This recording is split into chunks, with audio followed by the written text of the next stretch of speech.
Broadcasting from their world headquarters in Texas, it's the Arcade Repair Tips Live Show. The show that discusses arcade repair, restoration, news, and more. Now, here are your hosts, Tim and Jonathan. Well, hello everyone, and welcome to the Arcade Repair Tips Live Show for March 2024. My name is Jonathan Leung. I'm the producer, director, and editor here at the Arcade Repair Tips video series. And joining me today, as always, is Mr. Arcade Repair Tips himself, Tim Peterson. Tim, starting a little later tonight. Yeah. We had a little bit of a conflict, but still on the first Thursday night of the month. So, yeah, we're still getting in there. It's a little later, but maybe that has given some people an opportunity to join us that otherwise would not be able to. Hopefully I'm hoping that is the case. So, but anyway, we are so glad that you guys are here tonight for us as we go through and answer some of your questions. We have several on the agenda tonight in the outline, but before we get to those, how you doing, Tim? What's going on? I'm doing okay, John. Just, we talked about it all the time. It's like you think that your life's gonna slow down and it just ramps up again. Absolutely. So life never ends, things never change, but you know what? That means you got stuff and people and things to do. That's better than being bored or not living at all. So, That's right. thankful now, to have go ahead. health and stuff to do stuff. I was going to say, you celebrate a birthday, too, since we last saw you. I did. That was on the 2nd, but we're going to celebrate tonight. I have a present here for Tim. There you go, Tim. Right, thank you. So you will get to open that probably at the midway point of the show. I think that's when we usually do present opening. But I did send a nice happy birthday to you, Tim, on your actual birthday. We decided to celebrate tonight like we normally do. So I hope you had a good one. Did you do anything special? I did. This year I thought I would do something a little special. Me and Dawn went back home to where I'm from in Louisiana and saw my sisters. And they got to throw a small birthday party for me. Had some nieces and nephews that were able to come in. One came in from Mississippi, and we had cake and good food and all that stuff. So a lot of times, it's about a 3-hour drive, so I'm usually here and celebrating more with my wife's family, which they are my family, and they're really good to me. But I have not seen my sisters in a while. It was kind of good just to get away for a couple days and went and saw them. So it was a good time. I was really, really thankful to be able to see them. That's always good when you can kind of go back and see some family. And I feel like the older I get, the more important that becomes. Well, yeah, that and, I remember as a kid when everybody would be like, let's take pictures. And you're like, oh, man, we got to take pictures. And we took a lot of pictures and stuff because, the truth is one day that's all that somebody's going to have. And I'm not getting any younger. So it's good that we took a lot of pictures and just had a lot of laughs and stuff. So, yeah, it was good. Good. Well, I'm glad to hear it, Tim. Well, we hope that life has been treating you well since we last saw you back in February, Tim. It has been a little bit extra because we had Leap Day, of course, which would have normally fallen on the 1st, but it didn't. It was the 29th this year for the first Thursday, or for the first Thursday of the month would have been, like I said. So instead, we're on the 7th, which gave us a little bit of extra time to prepare. Unfortunately, not enough to actually be on time tonight, but it is what it is. It still seemed like it went by fast. Oh, absolutely. It always does. A lot has gone on since then, including we had a huge hailstorm. Yeah, we did. I mean, where I am at, we had hail that was golf ball to baseball size, and pretty much every lawn has a roofing company sign in the yard. Right. We drove in. So, all sorts of crazy stuff. So glad that you guys though are here tonight and that you made it to March. So I do want to say hello to our live chat this evening, Tim. We have several over here. Let's see. Angelina is here. Tim Allen is here. Geeklight08 is here. Good evening, everyone. He says Delusionals Arcade is here. Peter is here. Let's see who else. Yeah, and American Amusements is here. So glad to join you, Jonathan. Looking forward to seeing how the pricing on arcade games. God bless. Awesome. Okay, so we've got that question coming up along with several. So we're so glad that you guys are all here. And I guess, Tim, since we're all caught up in live chat and everything's good to go, I guess we'll go ahead and get into the questions for this month. All right. So the first one we have here is from Candy. And Tim, I know that I accidentally threw us and the outline up there for a second, like when we were getting ready for the show. Guys, I'm so bad with clicking things. You would think that, being a computer programmer and being in IT, I'd be really great at this, but man, my hand slips all the time. But I don't think anybody left because of that. Well, there you go. I hope not. So I guess we'll see, Tim. But anyway, guys, let's go ahead and get into the questions. And the first one we have here is from Candy. And Candy writes, I just picked up an original Fast and Furious arcade cabinet for $225. The screen shows this error. If these games are prone to have all the same problems, my thought is you guys have dealt with it. Hope to hear from you on this. I am so frustrated. Thanks for all that you guys do. Really. I appreciate you. Thanks, Candy. Now, Candy's written in before, Tim, so this will be her second time at least to write in. But she's got a Fast and Furious, an original arcade cabinet, and you can see here that we've got on the screen a no signal detected, check signal cable message. Right. Okay?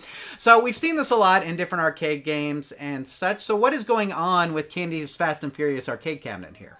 Well, the screen itself is a good indicator. I mean, we really does say that it's not getting a signal.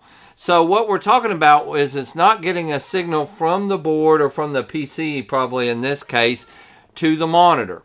And that could be several things. Think of it like if, it's almost funny now because when I say desktop, nobody has a desktop anymore. Everybody has laptops. Absolutely. But in the desktop days, if you just unplugged your computer, you would get this screen. It would bounce around or float around on your screen. That's kind of what's going on here. So we're not getting signal from the game board. So what we always say at Arcade Repair Tips is to always start at power. So we're going to make sure that we're getting power to our PC and make sure that it is functioning and working. You'll hear the fan, you'll hear it light up, you'll hear it beep, you'll hear it making noise, a hard drive spinning, things like that. Those are our indications that the computer's working. Now, we could hook up a regular computer monitor to it and see if that's the issue, but more than likely, it actually tells us to check the cable. Well, that's a great place to start. We will check the cabling, the wires, sometimes just a reconnection of that, but it could be that more than likely, every time I've ever seen this, it usually is that the computer has died, or it has lost its battery or the CMOS settings and it's not turning on like it's supposed to upon startup. What about you, John? Have you seen this before? Absolutely, and I think we've talked about this a lot. I feel like we get this question quite a bit. And like Tim mentioned, it really has to do with the connection between your game board and your monitor. It could be that the game board itself is not getting power, and so it's not able to come up. Like Tim mentioned, if it's a computer-based system, it could be that the computer is not coming on, and so we're not getting a signal to the monitor. And in those cases, you can check some of the things that Tim mentioned. But I'm going to go ahead and throw up the outline scene here so we can kind of discuss it here, Tim. So this message indicates that the monitor is working, but that it's not receiving a signal from the game board. Let's start off this repair by checking the power supply to make sure that the game board is getting the correct voltage. Now, Tim, I did a little research. This game does use an ATX style power supply, which requires you to check the voltage at the connector.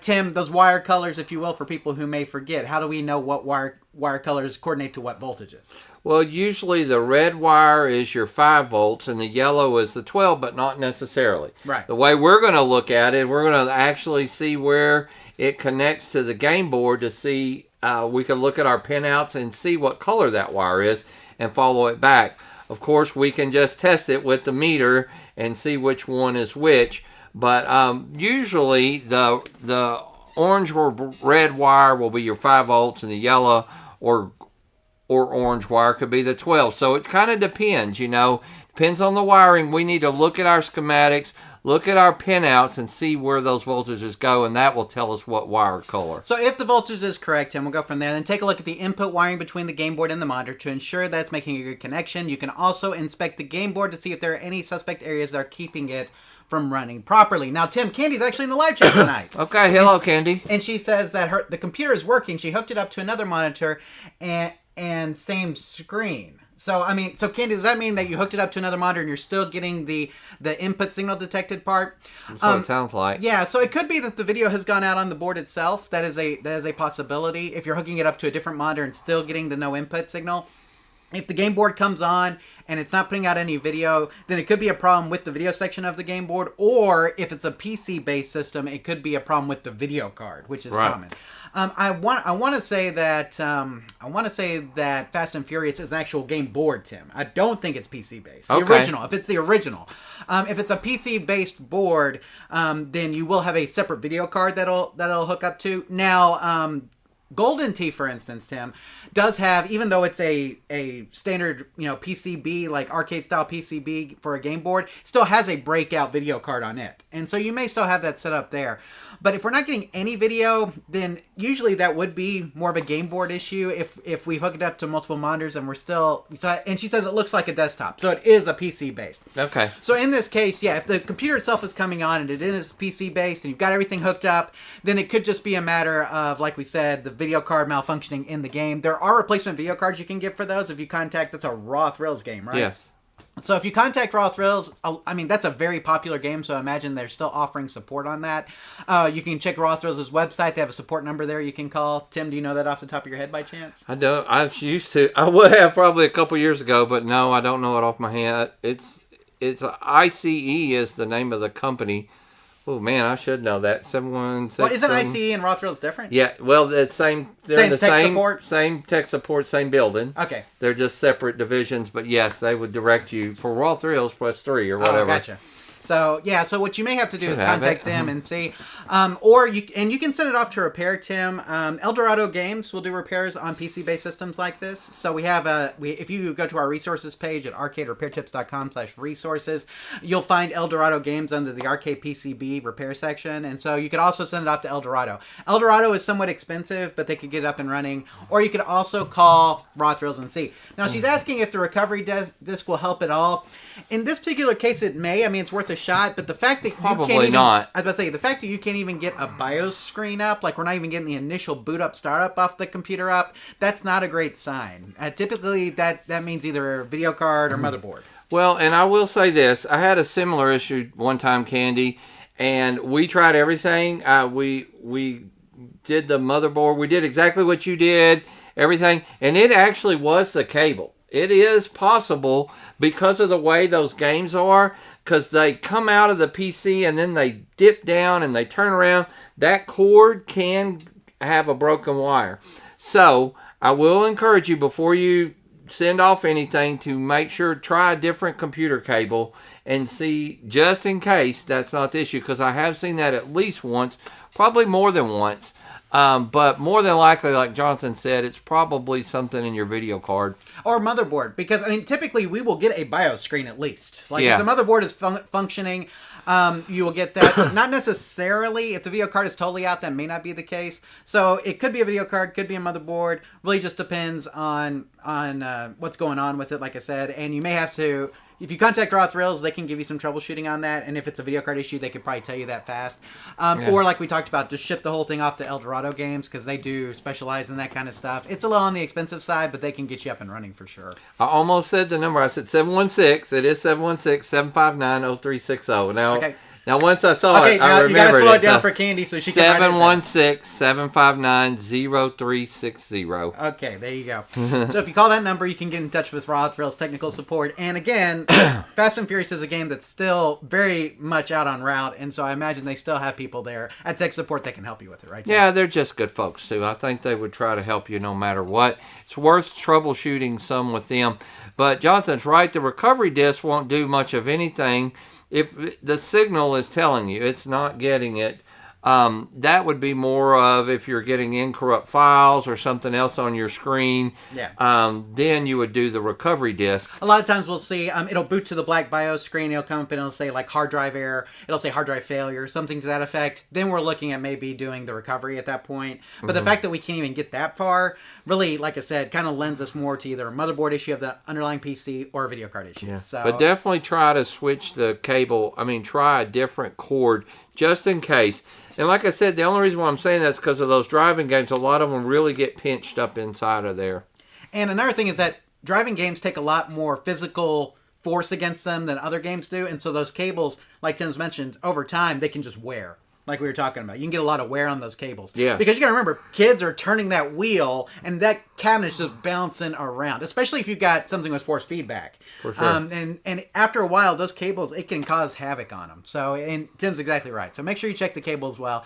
But outside of that, I think those are going to be your best options. So let's check our input cable, make sure that's working properly. And then at that point, we may just need to go ahead and contact Raw Thrills directly and get technical support on the phone. And if you're pretty sure that you do actually have a game board / game PC issue, you may just need to ship it off to somebody for repair, like Eldorado Games or so.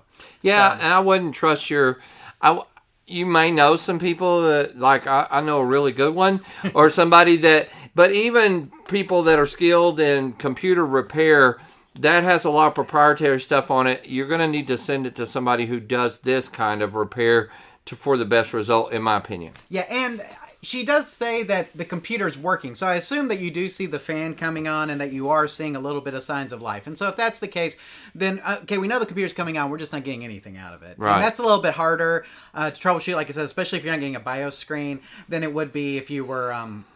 If it did get the BIOS screen and then was just not booting, for instance. Angelina is asking battery on the PCB. Probably not, because if the computer itself is coming up, like if you're actually getting power from it when it gets power, then more than likely the battery is okay at that point, because it's booting by itself, and so we know that it's booting, and so probably not the PC, the CMOS battery at this time, but it's not a bad idea to go ahead and replace it if it's never been replaced. You know, here would be a great question that we should have asked from the beginning. Do you get gameplay? Does it play blind? Yeah, absolutely. You know, because that will tell us the PC is definitely working and we're not getting the video out. So that would be something to try. Let it boot up. Are you hearing sounds? Are you hearing backgrounds, car racing or whatever? If you try to coin it up, what happens there? Those are a couple questions I would probably ask you too. Yeah, if it's not playing blind at all, then we definitely know it is a game board issue for sure. She says, my soldering skills are no bueno. May have to send it off. Thanks again. You guys are awesome. And in this case, soldering skills may not help you much. There's really not a whole lot you can do soldering-wise to fix it. It'd probably either be, like I said, a video card or a motherboard replacement, which is mainly just like pulling a motherboard out. There's connectors all over the place. You just undo all the connectors, put the new one in, and connect it all back up. Or in a video card case, there's just a slot that basically the video card sits in, and you would take that out and put another one in. So yeah, and she's saying no gameplay. So no gameplay means no board working. Right. That's what if you were having gameplay, that's where I would really go back to that cord again. But if you're not getting any gameplay at all, then it probably is a problem with your motherboard somewhere. Yeah, exactly. So in that case, like we said, best option, we would probably contact Rothrails first, just to see if they could walk you through something on the phone. Rothrails does take they do advanced replacement, right? Yes, or they may let you send it in, especially if you tell them, hey, look, I don't know, Candy, this could be for an arcade, but maybe it's for your home use or whatever. But if you just tell them, hey, look, I'm not in a hurry, can I send it in, let you guys fix it and send it back, that's actually the cheapest option. But sometimes they will just send you a PC and charge you a core charge. Yeah, but what we call advanced replacement. They go ahead and send it, and you send your old one back. Right. That's it. But that can be a little bit expensive if you don't own an arcade. If you own an arcade, you want to get it back quick, and you don't mind spending several $100s because you're going to make that back. For the home use only person, that could be quite expensive. Right. In that case, you may just want to send it to them for repair and then have them send it back when they're done with it. So. Yeah. Okay. Sounds good. Well, I think we gave you a lot to think about there, Candy. Hopefully, we've at least given you a good starting point on where to go from here, where you are now. And please let us know what you find out from Rothrails or Eldorado or wherever you decide to do from that point on. So, yeah, write back and let us know. For sure. Okay, Tim, let us move on to our next question from David. And David writes, I have a Midway cocktail machine. I need the printed circuit board that attaches to the back of the Hitachi picture tube. Now, I put chassis there, Tim. Okay. Because he's talking about a chassis. He just doesn't realize that's what he's talking okay, about, right? Sure. It is a multi-game machine. The board has a tag on it with the number V9BT132892. If you have this board or can get one, can you email me with a price? Thanks. Now, Tim, I did look up this just to see, if I could reference anything from that tag number. Unfortunately, I couldn't find anything just based on that tag number when I did a search. But we do know it is a Hitachi picture tube, and so we do know that it can be used as an arcade monitor. Right. The question is, what can we do? Where can we find a chassis for this thing? Right. So, what do you think, Tim? Yeah, well, he's seeing something, so he must think his is bad. Right. Right? Or he doesn't have one. Well, how does he know what the... Is he talking about the picture tube number? I think he's talking about, because Hitachi is a picture tube. Okay. And I think he's talking about maybe the tube number or some sort of labeling on the tube. Yeah, the tag number then doesn't really tell us much at all. The size of the tube along with, so you need to measure the tube and stuff. With that said, there are some people that make universal chassis. We could say that. So you could get a universal chassis or the, what did he call it? The PCB for it or the board for it. Let's see. It was the printed circuit board that attaches to the back of the tube. Okay, so you can they make universal ones. So you would need to know what size is your tube. And really wouldn't matter what kind of tube. except if it was an arcade game. Right. In the beginning. Now, if it was a TV or something, that might be different.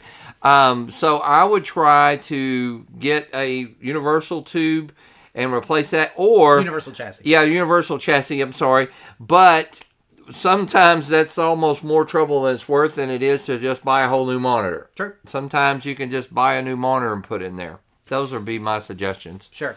So I'm going to go ahead and put this up here, Tim, because basically what you said is what I put, I think.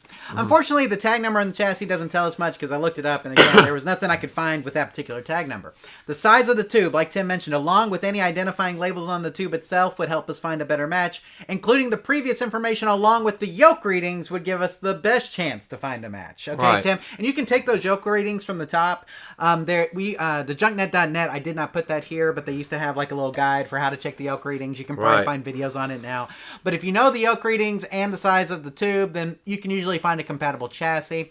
So, with that said, there are some options we can try based on the information provided. If it's a 19-inch, there's a chance they could be compatible with an Electro Home G07 chassis. Tim, I looked up some generic compatible tubes with the Electro Home, and Hitachi was one of them. Okay, good. And so if it's a 19-inch, there's a chance that your Hitachi tube would be compatible with the Electro Home G07 chassis. Right. Okay. Now, we do have a thing around here. If the neck board doesn't fit, you must quit, right? Right. Okay, so that's like the first thing. Okay, so if it doesn't fit at all, then you got a problem. But if it fits, there's a good chance it'll actually work. Now, that's if it's a 19. If it's a 25, 27, 26, somewhere in that range, you might try the Universal Monitor chassis from eBay. Tim, I have a link here. I also put this link down below in the show description so he could find it. But that chassis is not the best chassis and is usually some form of a wah-yah, which sounds like something that Bruce Lee says whenever he has a battle. But it is usually good enough to get you up and running, right, Tim? Yeah, like I said, and by the time you spend the money and the hassle, a lot of people just go ahead and get a monitor a new tube that already has it on there. You just put it in and plug it up and start playing. So, those are your choices. And some of it may be a amount of money issue. It is cheaper to try to buy one of those universal monitors, but from what we've been told, about half don't work. Yeah. So it's kind of a hit or miss with those. Yeah, I mean, the times it works, it seems to work okay. Again, repairability on those is pretty low, though, on the universal chassis. But again, if you're just using it to get it up and running, doesn't seem like it's no harm, no foul. If it breaks down, guess what? It's cheap. You can buy another one. Yeah. So, I mean, there's some benefits to going the universal route if you want to go that way. But again, if you have a 19-inch, you really can't do that. They used to make a 19-inch universal, but I haven't seen it in a long time. No, long time. So you may have to get those yoke readings if you have a 19, and then find a compatible chassis. The Electro Home G07 is compatible with a lot of Hitachi monitors. That's the reason I put that up there. So that could be the case with yours. So just let us know what you decide to do and where you decide to go from there. But I think overall, Tim, like we said, get the size and the yoke readings. If you want to get back to us with those, we can actually tell you which chassis would be compatible as well. Sure. So we can give you a list. So there we go. So David, hopefully answered your question. Good luck finding a chassis for your Hitachi, compatible with your Hitachi too, if I can talk tonight. There we go. Okay, Tim, let us move on to our next question here from Robert. And Robert writes, I am looking for some help in properly identifying what I believe is a 25-inch Wells Garner monitor that I have in a Steel Gunner arcade cabinet. I need to buy a replacement cap kit and flyback for it. Thank you very much for your help. Now, Tim, you will see the markings here. We've got the serial number, which really doesn't tell us a whole lot. We do have the manufacturer date is April 1991. And there is the P539. Is that what it is in the middle of the chassis there? Yeah, that's what it looks like. Right, which is pretty common. And so we know for sure that this is indeed a Wells Garner chassis, but it's a 25-inch, just like Robert says. He's looking for the flyback and the cap kit for this. And so overall, though, Tim, how can he find that? I mean, how does he know exactly, which monitor this is in the Wells Garner line of monitors, right? Well, you're going to have to go to somebody that specializes in some of that kind of stuff, and I'm sure you got a good website for him to go to. But that P538 stamp indicates it's probably a Wells Garner K7000 series. Steel Gunner is a standard resolution game, so we're going to assume that it's a 25K something. And you can get a cap kit and a flyback for this still, as far as we know, and from Arcade Parts and Repair. Yeah, really the P538 tells us all we need for the cap kit and the flyback. Right. We don't need to know the exact K7000 model. No, it's I think it's 7191 or whatever. Because most of them are already fully compatible. Okay. Yeah. And so really all we need is that P538, and the fact that you gave us that should be enough. Because most of the times, all those K7000s, I think, unless it's a medium res version of it, they pretty much all take the same caps and the same flyback. I think so. And this is where it's so good that he sent a good picture. Yeah. The picture really helped on this one. I wish he would have given us a little bit wider version, because we only got like the little corner. But we got a little bit of it. We got enough to get the 538, but I really wish that he would have given us kind of the top-down view, because it's like that's how I always picture chassis, right? Yeah. Like from the top down. So, but we got enough, I think, to get the information. And so. The P538 stamp is really what's going to be the giveaway on this. So, Tim, I'm going to go ahead and put this up here. The P538 stamp on the chassis indicates that it is a Wells Garner K7000 series chassis. Now, KLOV, like Tim mentioned, states that the Steel Gunner is a standard resolution game. So we're going to assume that this is a standard resolution version of the chassis, probably like a K7191. It could be, it doesn't look like a 7400. I think a 7400 is a little bit more, a little bit newer than that, but it's something in the 7000 family. We know that, and it's a standard resolution version of that, okay? So just based on that information alone, we know that we can get the cap kit and flyback from Arcade Parts and Repair. And Tim, I went ahead and gave him links to both of those. So the cap kit and the flyback, and those are the short links, Tim, but those will take you to Arcade Parts and Repair. And we also put those links down below in the show notes, so that way he can get them as well. But yeah, I mean, it is a K7000 series, but there's a lot of different versions of the K7000. But like we were talking about, as long as it's the standard resolution version, then this cap kit and this flyback should work. Tim, do you have anything else here for Robert before? Now, there's a lot of places now that you can get the cap kit, but it's really getting a small number of places to find the flyback, and hopefully they still have them in stock. Absolutely. So check Arcade Parts and Repair there, Robert. Hopefully you can get it compatible. Geeklight08 says Bob Roberts. I think Bob Roberts would probably have that stuff in stock as well. You need to hopefully contact him have the flyback. Yeah, he may not have the flyback. That's a good point, Tim. But the realbobroberts.net, always recommend him for parts as well. So if that's somewhere you'd like to go instead to order your parts, you may do so. Just check with him, make sure he has it in stock before you send him a check. So, but Robert, hopefully it answers your question, and good luck rebuilding your K7000 Monder chassis. So, Jumping General just jumped in, says, "Hey guys, I'm late to the party." And Tim, you're never late here. You're always right on time. Right on time. That's right. We were late ourselves. We were late. Don't worry. That's right. We started a whole hour later. 30 minutes in. That's right. And it's not even daylight savings time yet. Right. Or daylight saving time. Excuse me, singular. But we're about to get into that though. In fact, what is it? Next weekend? I think so. April? No. It is either this March? weekend or next weekend. You Wow. gotta make me look it up now. So, because good, because I'm tired of getting dark. That's literally so. You better set your clock, Tim. You're gonna be late for church. I am. So, is it late or early? Or I might be early. I was about to say I have to think about that. No, might be on time for once. Well, we spring forward, right? Yeah. So that means instead of almost 7 o'clock Central Time, it'd be almost 8 o'clock Central Time. Oh, no, I'll right? be late. You'd be late. So you don't want to be too late, Tim. You'd be there and church already be over. So set your alarm. Make sure you do that on Sunday so you're not late for church. There we go. And you guys set your alarms as well for whatever you're doing on Sunday. Tim, they've been matching spring break up with daylight saving time. Oh, okay. So that's been a thing. And so I know my kids are on spring break next week. And so that's how I knew that they were doing it. And it used to be April. You're right. Like, it used to be the first week. It used to be, but they moved it all out. And I don't know. Does anybody live isn't it Arizona that doesn't observe daylight saving time? That'd be strange, but yeah. Yeah. So I kind of feel like I want to do that, though. I feel like we just need to do it. But anyway. Okay. Totally off subject, Tim. Totally off. But that's okay. We got more to talk about. So let us get on to our next question here from Mike. And Mike says, "Hi, I have been following you on YouTube for years. I recently ran into an issue on my Tron stand-up. I have 2 MCR boards. One was completely refurbished, and both produce the included image on the monitor." Now, we're talking about Tron here, Tim. Okay. And MCR boards, okay? "Just ordered a new switching power supply, hoping that it would solve the problem. I was hoping you have experience with this issue. Thanks for any help you can provide in advance, Mike." Okay, Tim, so I want to leave this picture up here a little bit. You can see we're getting garbage, basically. Yeah. Okay, so he's thinking he's got a power supply issue here, and, it's very possible, right? It sure is. But what else can he check in order to make sure that, he can get this Tron up and running? What are some other things? The main thing I would start off with would be those interconnect cables. Mm-hmm. And those cause a lot of issues like that. And then I would check the game board for any cold crack, solder joint, stuff like that.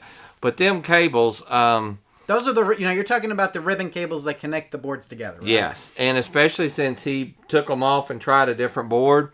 Although that's a great idea, I would have done the same thing. I can't tell you how many games we fixed just from putting them cables on.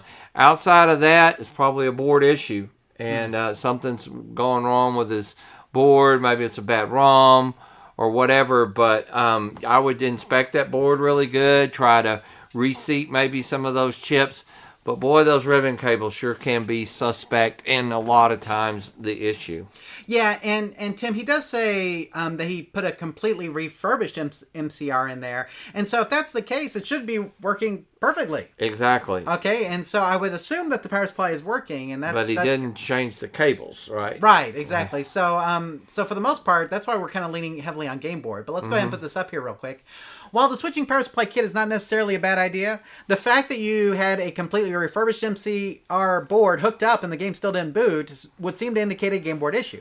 In this case, check the interconnect cables that connect the two boards together. Make sure they're making a good connection. That's on the actual main game board itself.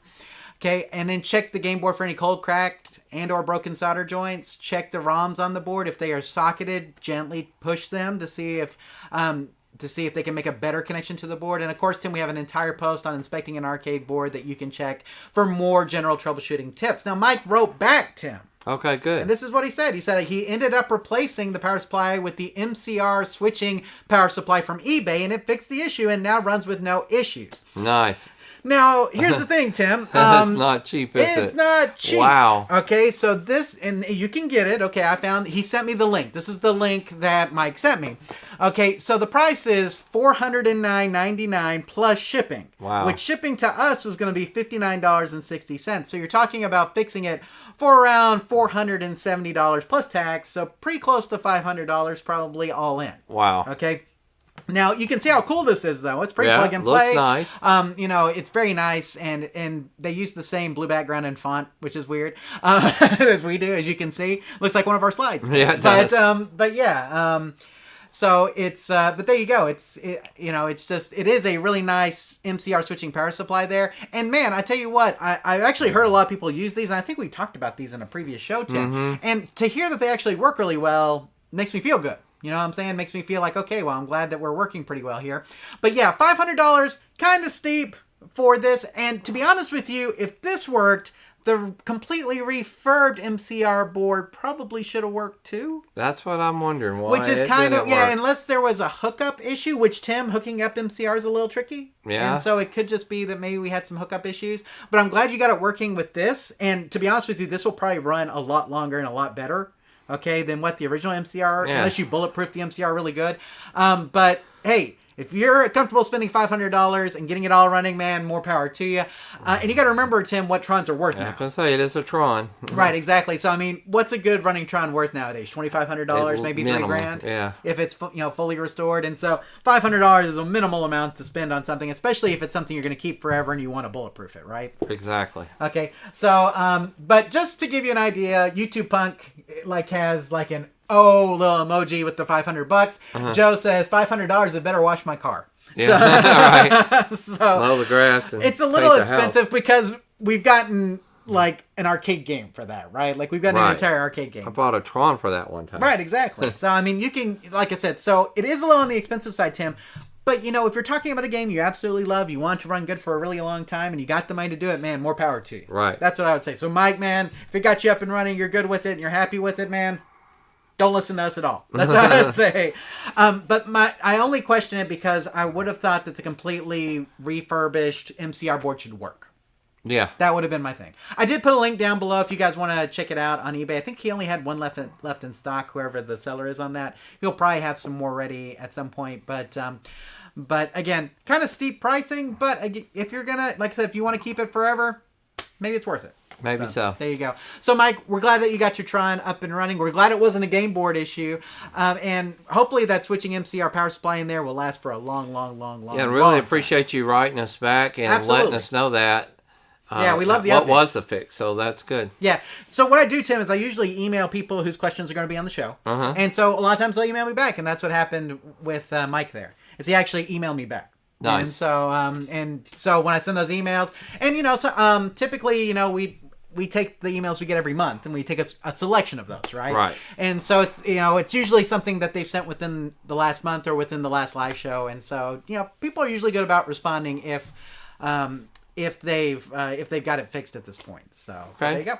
So Mike, we're glad you got up and running, and like I said, hopefully your Tron will continue to work great and you'll continue to play it for years and years and years and years and years. So okay, Tim, let us go to our next question from Ben. Now, Tim, I actually had some interaction with Ben, beyond this. And Ben is not his real name, but we're going to continue to use this pseudonym just because. Okay. So, and I think Ben was actually in the live chat earlier. So hopefully you're still around, Ben, to get this. But I wanted to leave your pseudonym here just because not everybody is comfortable sharing their real name. That's fine. And I got no problem with that. So if you just want us to say anonymous, that's fine too. We like to use names because that gives us identity. It's like, okay, we know that this is, and we like also places, like wherever you're located, right? Mm-hmm. Like, so if it's Ben from, like Massachusetts or something, we like to say that. He did not put where he's from, Tim, and like I said, he's using a pseudonym, but that doesn't mean we're not going to answer his question. Let's go ahead and get to it real quick.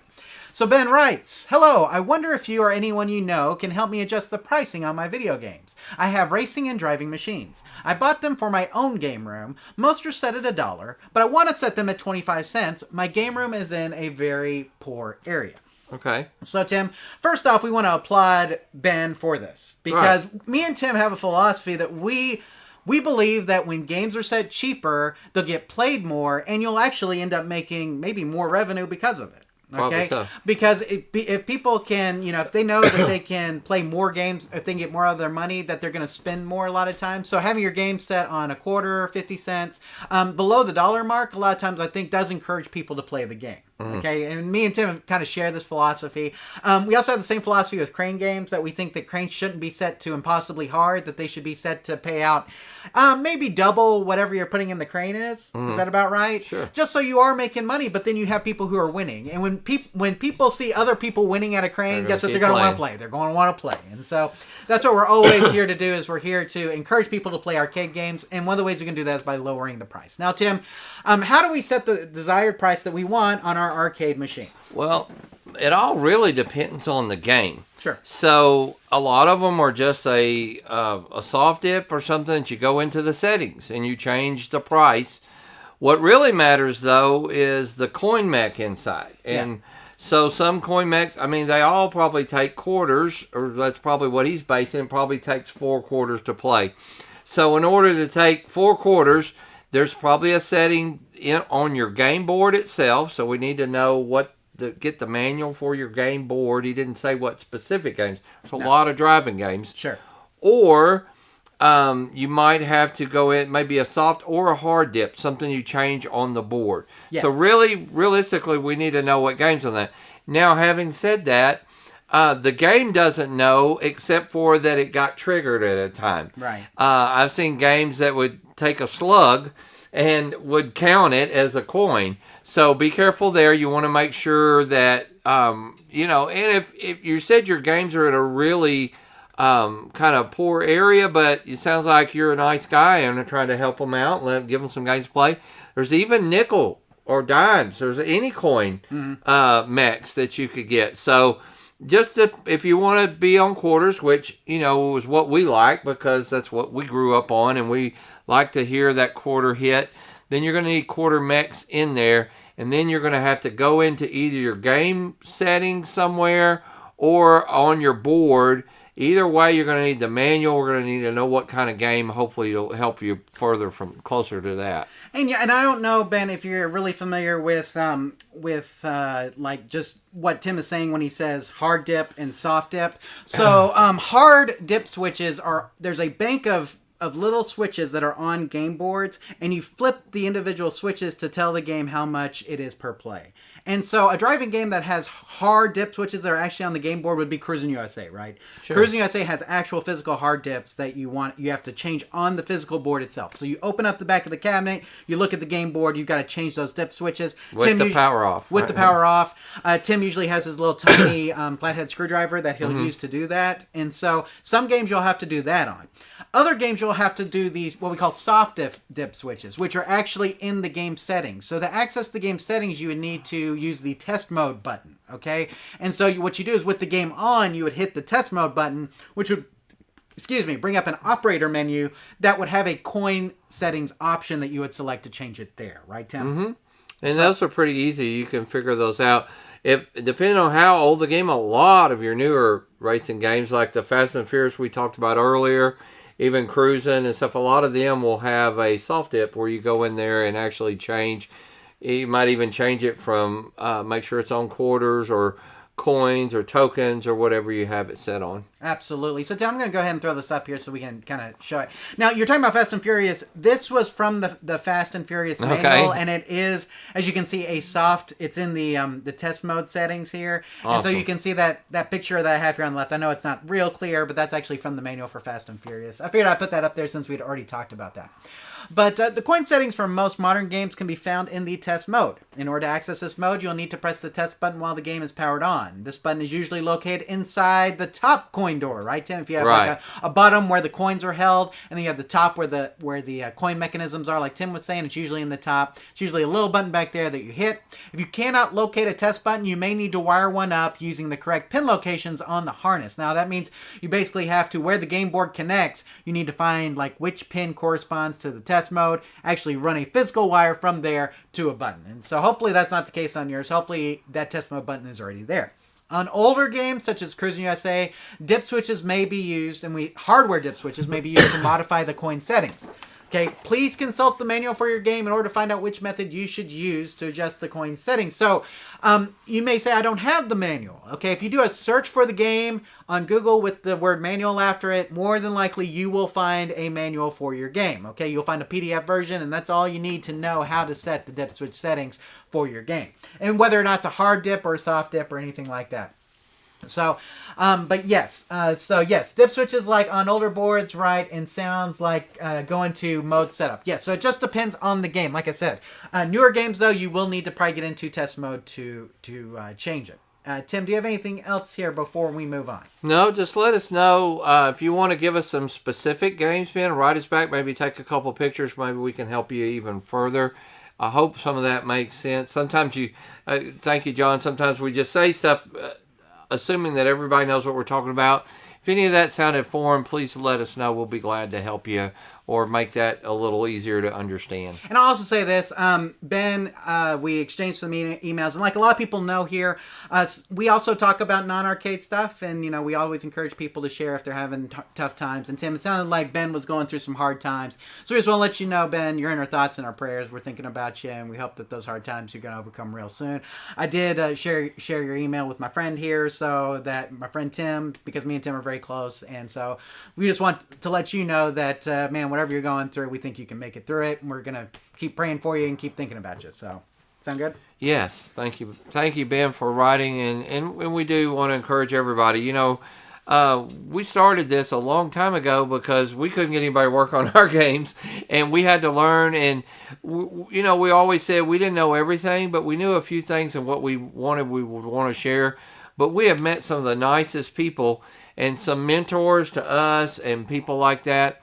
But it's also developed a lot of friendships and stuff. So, we both have had times in our life where it didn't, there weren't as many friends around. So thank y'all for being here. We consider you friends, and we want you to know that you have friends in us, and that if you ever, even if it's non-arcade related, we are here to listen and to try to offer advice or help, or just sometimes somebody just needs a vent. Yep. Or just to get something off their chest, or just to know that anybody else cares. We want you to know that we do.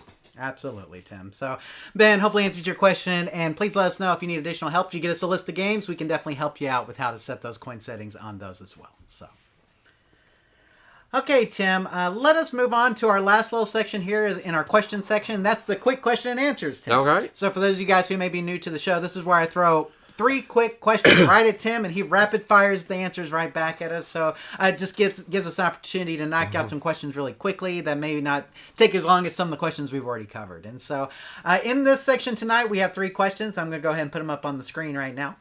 First question is from Sal. Can I buy a replacement joystick for my Midway 12-in-1 with Robotron and Defender? Okay, so that's the first question. Arthur's question is next. Is the on-off switch included in the Holland Computers cocktail cabinet kit? okay, because I think we show it in there. So, and then the last one is from Notyet Skeletal. He says, I have a joystick and 11 buttons on my control panel. I'm tempted to sacrifice a button to get the joystick fully operational again, but I haven't diagnosed the problem properly. Can I just slip some tinfoil in somewhere so I don't have to get my solder kit out? Now, Tim, that is where the title for tonight's episode comes from, slipping some tinfoil inside somewhere. So thank you, Notyet Skeletal, for that. And so, Tim, we got Sal again with the joystick issue, or replacement joystick, Arthur with an on-off switch included in the Holland Computers cocktail kit, and Notyet Skeletal wondering if he has to sacrifice a button in order to get his joystick working. So, Tim, let's take these rapid fire real quick. So, Sal, can I buy a replacement joystick for my Midway 12-in-1? Yes. Yes, you can. Now, Tim, I don't know what he's talking about. He may be talking about like a multi-game board. He may be talking about an arcade 1-up. What would you recommend for him as far as those are concerned? Well, just make sure it's an arcade part, not just something. And there's a lot of cheap brands. Sometimes you do get what you pay for, but there are a lot of arcade people on our parts page. I would look into them because we have dealt with them. We know them, but you can find them on eBay, Amazon. They're all over the place. Just make sure it's a true quality. We kind of like Hap or Suzo Hap products. Sure. Okay, the next one was from Arthur about the on-off switch being included in the Holland Computers kit. Tim, does that come with it? Yeah, it seems like we've done several of these, and it's always been included. Every time. So if not, just let them know you didn't get one, or maybe they've discontinued to include them, but I can't believe that. I think that it comes with it.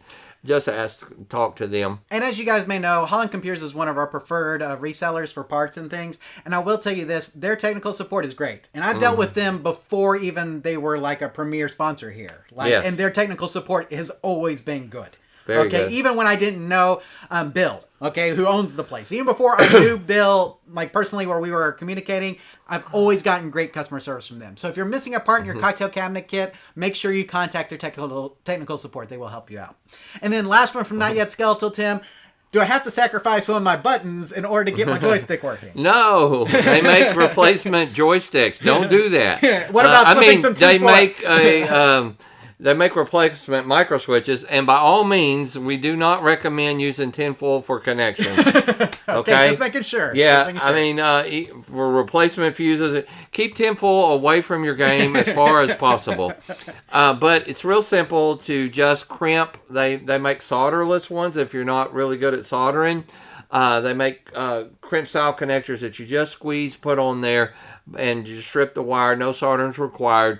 But let's, put the tinfoil on your head and watch out for aliens, but don't put it in your game. There we go. Sounds good, Tim. So let me go ahead and put the put everything that Tim said up here on the outline. I hate to laugh at this because I understand. I think he meant it in humor a little bit. Too. So I mean, I don't feel bad about it. But anyway, it is kind of funny. It is. Yeah. So on Sal's, yes, if it's a commercial arcade, like Tim mentioned, try an arcade parts distributor like Suzo Hap, Arcade Shop, Arcade Parts and Repair, etc. Now, if it's a home arcade, you may try eBay or Amazon. So if it's like an arcade 1-up or something. Right. Arcade 1-ups use the zippy style joysticks. And Tim, I put pictures here. So the one on the left here, if you're looking at the pictures, is a Suzo Hap. Competition style 8-way joystick, which we recommend. And the one on the right is a zippy style. Okay. Now, if it's a home arcade, it may require you doing some soldering or splicing to splice into the original wiring. Okay, because sometimes these the connectors don't play nice, and so you have to splice into like the existing connectors. Does that make sense? Yeah. And so it may require some of that. There are some videos out there if it's arcade 1-up though that people have done that you can check out, and it should help you out. Arthur, yes, the on-off switch should be included in the Holland Computers cocktail cabinet kit. If you did not get one, please contact their support team. And Tim, I took a picture of it here so he knew what it looked like. Yeah. Okay, that's what it looks like, and it literally fits in a square hole the exact size as that. Right. Because when they cut it with the CNC machine, they cut that hole specifically for that power, for that on-off power switch and adapter right there. So, and usually it's already pre-wired and ready to go. Yeah. Which means you don't even have to figure out the wire, or it's not pre-wired, but the harness has connectors that you just hook up to it. Yeah. Very simple. So, and then Notyet Skeletal. Just order a replacement micro switch. No need to sacrifice one from a button. I like the word sacrifice. I think it's funny. Please don't use tinfoil for connections. Crimp terminals terminal/in connectors on the wires instead. So you can crimp the terminal/in connectors on that slide onto those prongs. And Tim, that's why I have this picture here. You can see the little connectors there that slide onto the microswitch prongs. No soldering required. No reason to take out your solders. So you're good to go there. Tim, anything else on any of these questions before we move on? No, but thank you for writing in. Those were fun to answer. Absolutely. GeekLight08 says the joysticks can be replaced, but wiring will be a bear. That Midway was the one that Clay Cowgill worked on, if memory serves. Yeah, so if it's a arcade style, it may require some, or if it's a home use, just depending, you may have to splice some wires in order to get those working, because sometimes those connectors are a little wonky. If it's standard, it won't take any of that, but a lot of times it's not standard, right, Tim? Yeah, so it just depends. Let's see. That Midway looked like my Big Games marquee from 2005, 2006. Yeah, he didn't really send a Midway 12-in-1. And if that's the case, it could be that Midway 12-in-1, which is also a home arcade style joystick. So if that's the case, you may have to, there may be a little soldering and splicing involved there as well. I was thinking more arcade 1-up, Tim, but you remember what I was thinking. Big electronics Midway 12-in-1 I think that you're they right. had? Yeah, it could be that. I forgot one as well. about that. Thank you. For sure. That could be the case. So, and Joe says, slip tinfoil in, look for the smoke. That part was the problem. There you go. Absolutely. So, good stuff there. Again, I just thought it was funny, so that's what we used for the episode title. Slipping some tinfoil inside somewhere. So, there we go. Now, we're finished up with the questions for this month, Tim, but before we go to the news section and discussion that we normally do, we talked at the beginning of the show, somebody had a birthday. Oh, that's correct. Yes, so happy wanted birthday it, from all of us to you. wherever happy I knew birthday it. From your Arcade Repair Tips crew. Hey. Okay, and so I got Tim's gift. So all right. Happy birthday, Jonathan. Tim. So I did not make a slide for. Usually I make a slide with what I got him, but this year I was just like, it's too much trouble. So now last month we gave some, or we shipped some stuff yeah, off. so Tim had all these shirts that he wanted to give away, and some of you guys ordered some shirts. So some of you may be wearing Tim's shirt right now while you're watching the live show. So, but I don't know. That could be the case. But we did ship out some, and we still have some left if you guys are interested in those. Speaking of shirts. Yeah, speaking of shirts, it looks like I wanted to get you cleaned out the closet. Now we got some more. I wanted to get you some you could wear on the live show that weren't necessarily arcade.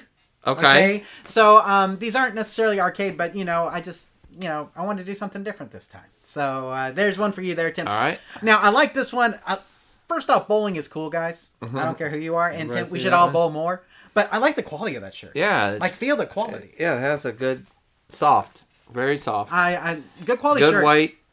Absolutely. So I'm all about good quality shirts. So it says, let the good times bowl. Lanes are open. 1-800-CAN-BOWL. Hey, bowling is good. That's fun. That's what I want to get you something that wasn't necessarily arcade. Yeah. Because I feel like I get you arcade shirts all the time. So. Oh, well, I know what this one is. There you go. Now, that one, it just, I had to get you. Sure. Everybody knows this. Yeah, I was about to say. Star Wars. So, has everybody seen the memes? The memes for the, what is it? Whatever the beer is. I can't even think of it at the moment. So, but, okay. So the little, thank you. Cerveza Cristal, right? Cerveza Cristal. Everybody's seen the Chilean TV broadcast of Star Wars with the Cerveza Cristal commercials in it. Yes. That's what I sent you. I didn't know if Tim had said. Oh, the last thing. Did you share everybody with the last thing? I did not. I did want to say that there is a gift card in here to Harbor Freight. So thank you, Jonathan. You're welcome, of course. Way overdone it. Yeah, of course. Well, we had to get you a gift. Harbor Freight. Who doesn't like Harbor Freight?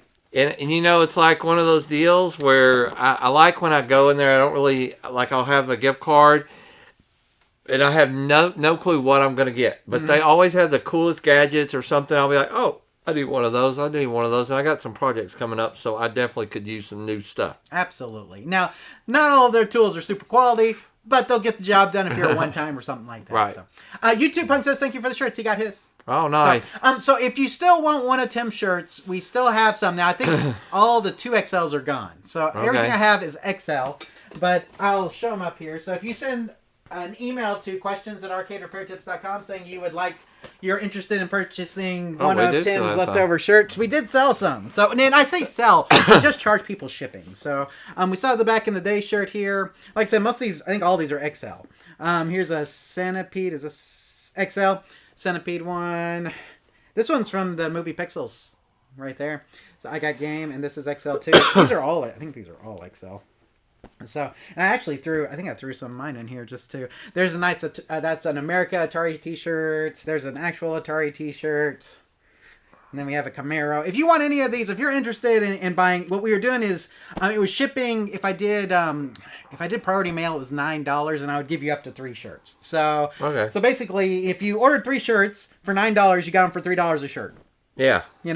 Can't ask for anything more than that, right? That's pretty cheap. So they're all XL. So you need to contact if you wear XL are you going to qualify? Yeah. But if you would like a arcade or gently used, worn on the show, most of them. That's right.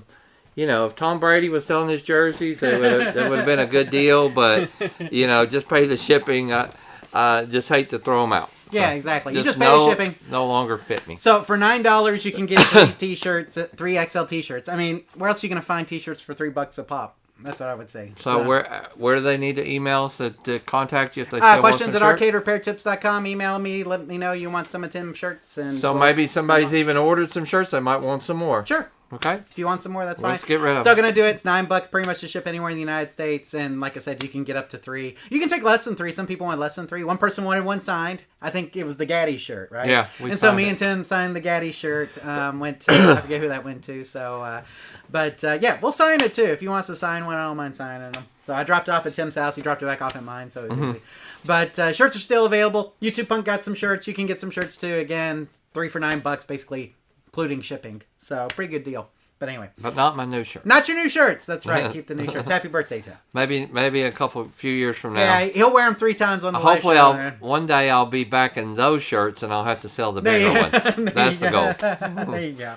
Dream on, right? Yeah, like I said, I like that. I like the bowling shirt. I like the quality. Like, it's hard to find quality T-shirts. Yeah, you know what I'm saying? Without spending a bundle. Right. So anyway, it is. And bowling is cool still. In fact, we got spring break coming up, Tim. May take the kids bowling. Oh, fun. It's fun. So. Anyway, let us go on to the news section here, Tim. And the first story that we have here is about Atari. Speaking of Atari, we were talking about that with the shirts. Atari Celebrity Game Show in the works from executive producers Jay Blumenfield and Tony Marsh. And this is from Deadline, Tim. Atari is joining Chuck E. Cheese in the television game show landscape. We're beyond excited to partner with Atari to bring you the ultimate celebrity game show with all the drama, comedy, and nostalgia that comes with it, Blumenfield said. This show celebrates the history of gaming, the culture of entertainment, and the joy of competing like we're kids. Now, Tim, last month we did have the story about Chuck E. Cheese having a game show, which is why it's kind of like Atari and Chuck E. Cheese now are both having their own kind of competing game shows right now. Who knows if they'll get picked up? I guess it depends, but I still think it's cool. And this one's going to have celebrities on it, Tim, which, may make for a little bit more fun overall. So. Maybe. Do you are there any like game shows that you're really big on, Tim, that you like to watch? Or I haven't watched a lot lately, but I've always been a big Wheel of Fortune fan. I like Jeopardy, but probably to be honest, one of my favorite game shows, if I ever thought I wanted to be on one, was Deal or No Deal. Yeah, and then to have the video game, I played the heck out of it. Have you seen Deal or No Deal Island? Yes. Okay, that's the new thing, right? So I did say that's what I was leading up to. There is a new one coming out, or a new one out, so I might watch it. I do love game shows. They say they're good for you to keep your mind captured. And we have a friend, you know this, right? We have a good friend that's been in some of our videos. We'll leave it at that. He might want his anonymity. But his parents actually won $1 million on a game show. That's right. And so, in fact, if I know the history right, the first people ever to win $1 million on a game show. There you go. Back in the late 80s. So, anyway. $1 million is a lot back then. That was a lot. In fact, still a lot now. I don't think they thought it could be won. There you go. I did see the documentary, was it on Netflix, about the guy. Where did I see this? Where he won on the game show. No. There's this new show on, audience help me out here. I need to find it. When I was traveling to Arkansas last month, I didn't have my Netflix and all that, so I'm watching cable. Okay. Right? Who watches cable? Except when it's a baseball game. Baseball game or something. I have cable specifically for sports. Right. All right. But I was watching a show. It was called like Tricksters, Swindlers, Mobsters. Somebody help me with the name. And talks about these people and shows how they're like card sharks and stuff. One was a guy who won all this $800,000 on a game show, and they tell you cannot tell anybody, right? Right. So he don't want to miss his $800,000. It's like months go by, and the game show goes out of business. And he's thinking, am I going to get paid? You know, and anyway, it's a really good show. Maybe somebody knows what I'm talking about in the live show. Please chip in. We've got to find it. It was really, really interesting because he talked about all the behind-the-scenes stuff you don't realize. Right. And how the pressure was mounting, and he had to come back, and it was like double or nothing the next day. And he ended up winning $800,000. That's pretty good. Yeah, pretty cool. So we got, let's see, Geeklight 08 says Wheel of Fortune, Jeopardy +1, so he's the same there. Joe says we have the best shirts. Thank you. We like that shirts. We love that. Joe Holt says Big Money, No Whammies. That is Press Your Luck. Yeah, I remember that. With Peter Tamarkin was my favorite. Now Elizabeth Banks does the show. And yes, I do know a lot about game shows. So yeah. And then I forget who did it on Game Show Network. They actually had a Press Your Luck on Game Show Network there for a while. It's called Whammy though. Have you ever thought about being on a game show? Absolutely. I love Jeopardy. Okay. And I've thought about being on there. I don't think my trivia skills are strong enough.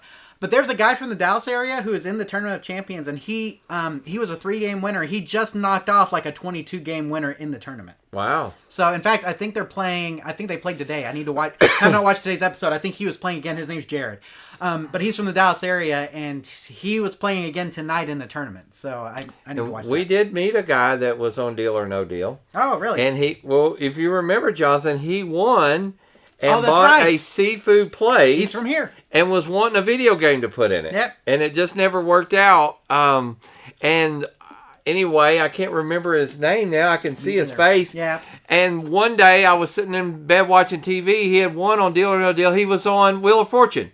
I was like, that's the same guy. Oh, they try out for a whole bunch of them. That's what this guy talks about in that show. I can't think of the name for. But anyway, I always thought I tried to go for Deal or No Deal. I think it was 13 pages you had to fill out. Wow, it was crazy. I never got Jeopardy, called.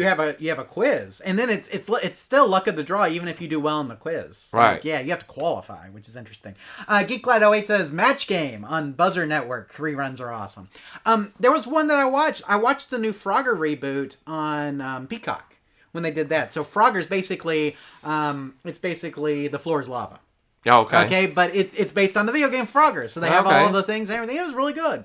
So if you have Peacock and you're looking for something to watch, then you may want to try Frogger out. It is based on the original arcade game. Okay. And so I thought that was good. And so, in fact, I'd watch another season of it, to be honest with you. But we watched The Floor is Lava on Netflix, too. Have you seen The Floor is Lava? I was about to say. So we watched that. It's the same game. It's fun to watch. But there's something about having the Frogger slant that makes me like it a little bit better. Sure. So, I mean, just put a little slant on it. But, Tim, the one that I watched most recently that I really enjoyed was The Floor. Okay. Did you see The Floor? I have not seen it, but I've seen the like previews to it, and it looks really good. So it's over now. It was 10 episodes, but it was really. I'm hoping somebody will pick it up and I'll watch it on Netflix or something. Yeah, it was really interesting. So basically, like, everybody has a square on the floor, and as you challenge people, and the way you challenge people is like every person has a topic, and so like somebody gets random. There's a randomizer that randomizes. I'm getting into all the minutia of this. There's a randomizer that randomizes like the squares on the floor, and so it picks somebody, and you can challenge anybody that's on a square you're connected to, and their topic. So you see their topic. Yeah. So like, let's say their topic is kitchen appliances. Right. Okay. So you challenge the guy who's expert at kitchen appliances. Y'all go up to the front. They show you pictures of kitchen appliances, and you go back and forth. And each of you has a timer, and every time it's your turn to answer, the timer ticks down. Okay. And whoever's timer gets to 0 loses. Okay. And then you inherit. If you win, you inherit their square. And so the idea is to get as much of the floor as possible. Interesting. Okay, it's very interesting. So it's on Hulu. Geeklight08 says The Floor. Thank you. So if you've got Hulu, you can watch The Floor. I like that. The Floor. I thought it was really interesting. I like game shows too. Mm-hmm. And I like Elizabeth Banks on Press Your Luck. She does a really good job. I was trying to think of any of the rest of them. I really haven't watched a ton of them lately, except for The Floor. I like. And of course, the Perfect Game documentary on Netflix about the Price is Right. The Perfect Bid. The Perfect Bid. If you've never seen that, that is really interesting. Absolutely. And I still like Price is Right. Yeah, Price is Right is good. Mm-hmm. So The Perfect Bid is really good. So that's a really good documentary. If you've never seen The Perfect Bid, go to Netflix and put that on your watch list now. And Geek Light 08 was talking about Press Your Luck. You know, there's a big scandal with Press Your Luck, and Game Show Network did a documentary about that, where the guy figured out the pattern of Press Your Luck and was able to hit the no whammies every time. Wow. You can't find this documentary anywhere. I recorded it on TV years ago, and I think I have a rip of it that I've gone to digital now. But they don't show this documentary. It's very interesting. But the guy figured out the pattern, Tim. So he knew exactly when to hit the buzzer to make sure that he wasn't getting any whammies. Nice. And to always get like money plus a spin.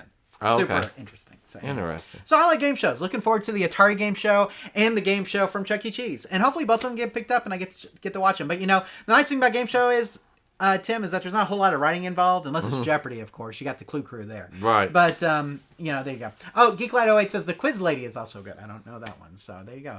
But anyway, game shows. So Atari, Chuck E. Cheese. We'll watch them when they come out. We'll give our opinion. Sure. So there you go. Let's talk about some new releases. Here we go. Oh, Joe says he played the floor once after he drank too much. So it is what it is. So maybe we've all done that to a certain extent. I was going to say, that sounds pretty common. Yeah, absolutely. So let's talk about some new games real quick, guys. We got some new games that are going to be released, either have been released or are upcoming pretty soon. And this first one is from our friends at Multimorphic, Tim. Interesting. Okay, so Multimorphic has the P3 platform. Obviously, we've talked to Jerry a lot, who's the head guy over there at Multimorphic. But guys, they've actually gotten the rights to the Princess Bride movie, which is pretty awesome. I was like, golly, that's awesome. So the Princess Bride pinball game is based on the 1987 film and is loaded with video clips, quotes, and dynamic content that guide the player through all the iconic scenes. The physical playfield includes interactive features modeled directly from the film, such as Humperdinck's Castle, Miracle Max's Hut, the Cliffs of Insanity, where the pinball physically climbs up the cliffs, and more. Now, Tim, you can't see the pricing on here, but it looks like the standard, is that the enhanced or standard? I can't even read that very well. These the enhanced or standard edition for just the kit is like $37.50, but for the whole machine is $11.5. Okay, and then the next one over there, the limited edition, is $5,000 for the kits, and it looks like, is it $12,750 for the machine? Wow, but still.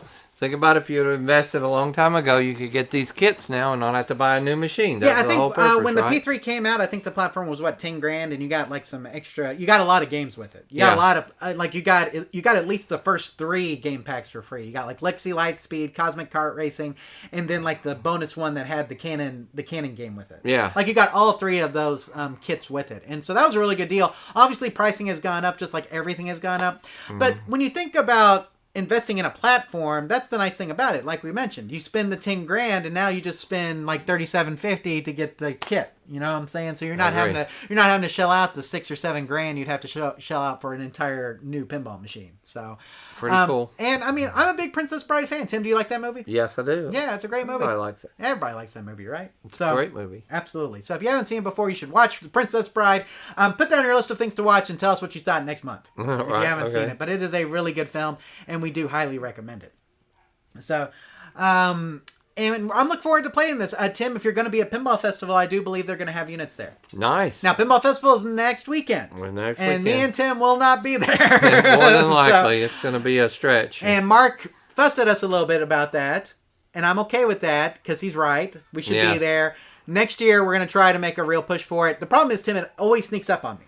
Always. I act like I'm planning for it and everything. But then, for some reason, March gets here, and I'm like, oh, it's here. You know, and I've already planned other stuff around it. So as soon as they announce the dates this year, I'm just going to mark it off on the calendar and do it. We need to. So let's just do it, Tim. Okay. So we're just going to do it. Yeah, it's funny. When I worked for Chuck E. Cheese all them years, it was always spring break week, which was horrible, and I could never take off. And I thought, now that I have this job, and I'm just as busy as I ever was, I still can't take off. Yeah, exactly.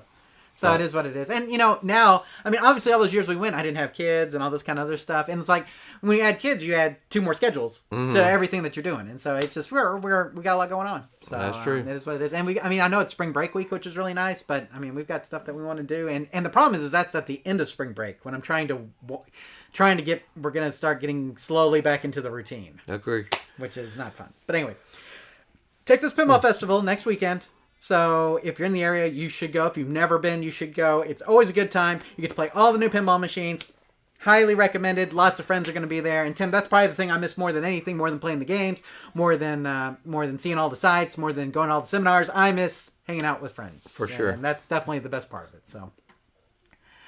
Okay, Tim, let us move on to our next little news nugget here, and that is that we've got a new release. Teenage Mutant Ninja Turtles Arcade Wrath of the Mutants is coming to consoles and PC. Earlier in the show, we talked about Raw Thrills, Tim. Well, Raw Thrills released this game in arcades back in 2017, and now the game is coming home for people to play. Nice. So you no longer have to invest, 10 grand in a machine to play this game. You can just play it on your PC, your Xbox, or any other home console that you have. So, Teenage Mutant Ninja Turtles Arcade Wrath of the Mutants, the 2017 arcade game by Raw Thrills, based on the 2012 Nickelodeon TV series, is coming to PC and home consoles on April 23rd. It'll be priced at $29.99. The game includes the voice actors from the show, Seth Green, Sean Astin, Rob Paulson, and Greg Sipes. Okay. And reprising their roles, as well as 4-player local co-op.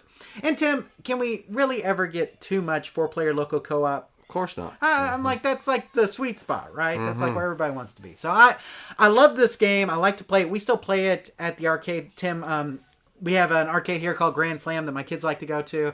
They have this game there. We still play it there. It probably doesn't earn a whole bunch of money. It's not in the best spot, but it is a fun game to play, for sure. So, and to be honest with you, my kids would rather earn tickets in a lot of cases. And unfortunately, that is not a ticket game. But I'm sure once it comes home, we're going to spend that $30 on it, pick it up, and we're going to play it. So it looks really fun. Looking forward to that. And Tim, I think the last little bit of news here that we have is about a new arcade 1-Up arcade. Now, Tim, this one's a little bit different in that it is kind of a reprise of one they've already released, but it's got new artwork. And this new artwork is pretty impressive because it correlates with a re-release of an old TV show. So, Marvel vs. Capcom 2 X-Men 97 Edition Deluxe Arcade is now available for pre-order from Arcade 1-Up. Arcade 1-Up, excuse me. Arcade 1-Up has announced a Marvel vs. Capcom 2 Deluxe Edition cabinet that has artwork inspired by the upcoming X-Men 97 TV series. The cabinet includes 8 arcade games, online multiplayer, and a 17-inch screen. Price is $499.99. Cabinet can be pre-ordered on Amazon. And Tim, we have a pre-order link below if you'd like to do this. Tim, are you familiar with X-Men 97? Yes. Okay, so when I was a kid, on Saturday mornings, there was an X-Men cartoon. Right. That was. It ended. And now they're continuing it. Okay. Which is pretty cool with the original voice actors in many cases. So they got a lot of people who did the original voices to reprise the roles of their voices, which is pretty cool. How neat. And so this is a big deal for people like me who grew up with that X-Men cartoon on Fox on Saturday mornings. And so I think this is just Arcade 1-Up cashing in on that, saying, hey, we've already got the license for this Marvel, multi-game cabinet, and so we're just going to reskin it with this cool X-Men 97 artwork, and then we're going to re-release it, right? And so neat. Right, and it looks beautiful. So, I think for people who, are wanting more of that X-Men 97 style merchandise, I think they're going to be very happy with this. The fact that it's a deluxe cabinet. So, Tim, what that picture on the far right that you see here with the guy standing up at it, you can see that it's not quite full size, but pretty close. Yeah. This does not have a riser, okay? So, you don't have the riser on it like you normally would, so you don't have to worry about that. Oh, interesting. But overall, it looks like a very impressive cabinet, and I think the $500 price is probably right on where it needs to be. So, if you guys have any thoughts about this, let us know what you think. But overall, look, it seems like Arcade 1-Up's just kind of rehashing the licenses that they've already got, which good on them because, it takes a lot of work to get licensing, just period. And I also wonder how some of their licensing did, like with NFL Blitz, with Star Wars and things like that, because it just doesn't seem like we've seen re-releases of those cabinets, so I'm not sure if we're going to get any more of those, if that makes sense. For sure. So, but it seems like the X-Men, Marvel vs. Capcom cabinets did really well, and obviously the Pac-Man cabinets, Tim, and some of those, because they keep releasing those. So I think that at least shows us that there is at least a market for it for those more popular titles, right? For sure. Maybe not for the lesser known stuff, but definitely for the popular stuff. So. Well, Tim, I think we're going to wrap it up right here as far as the live show is concerned. So I'll just go ahead and we'll give our contact information, a couple announcements here. We do want to remind you that we do want your arcade-related videos. So if you want some free advertising for your YouTube channel, we're looking for people to submit short videos, 10 minutes or less, about arcade-related topics.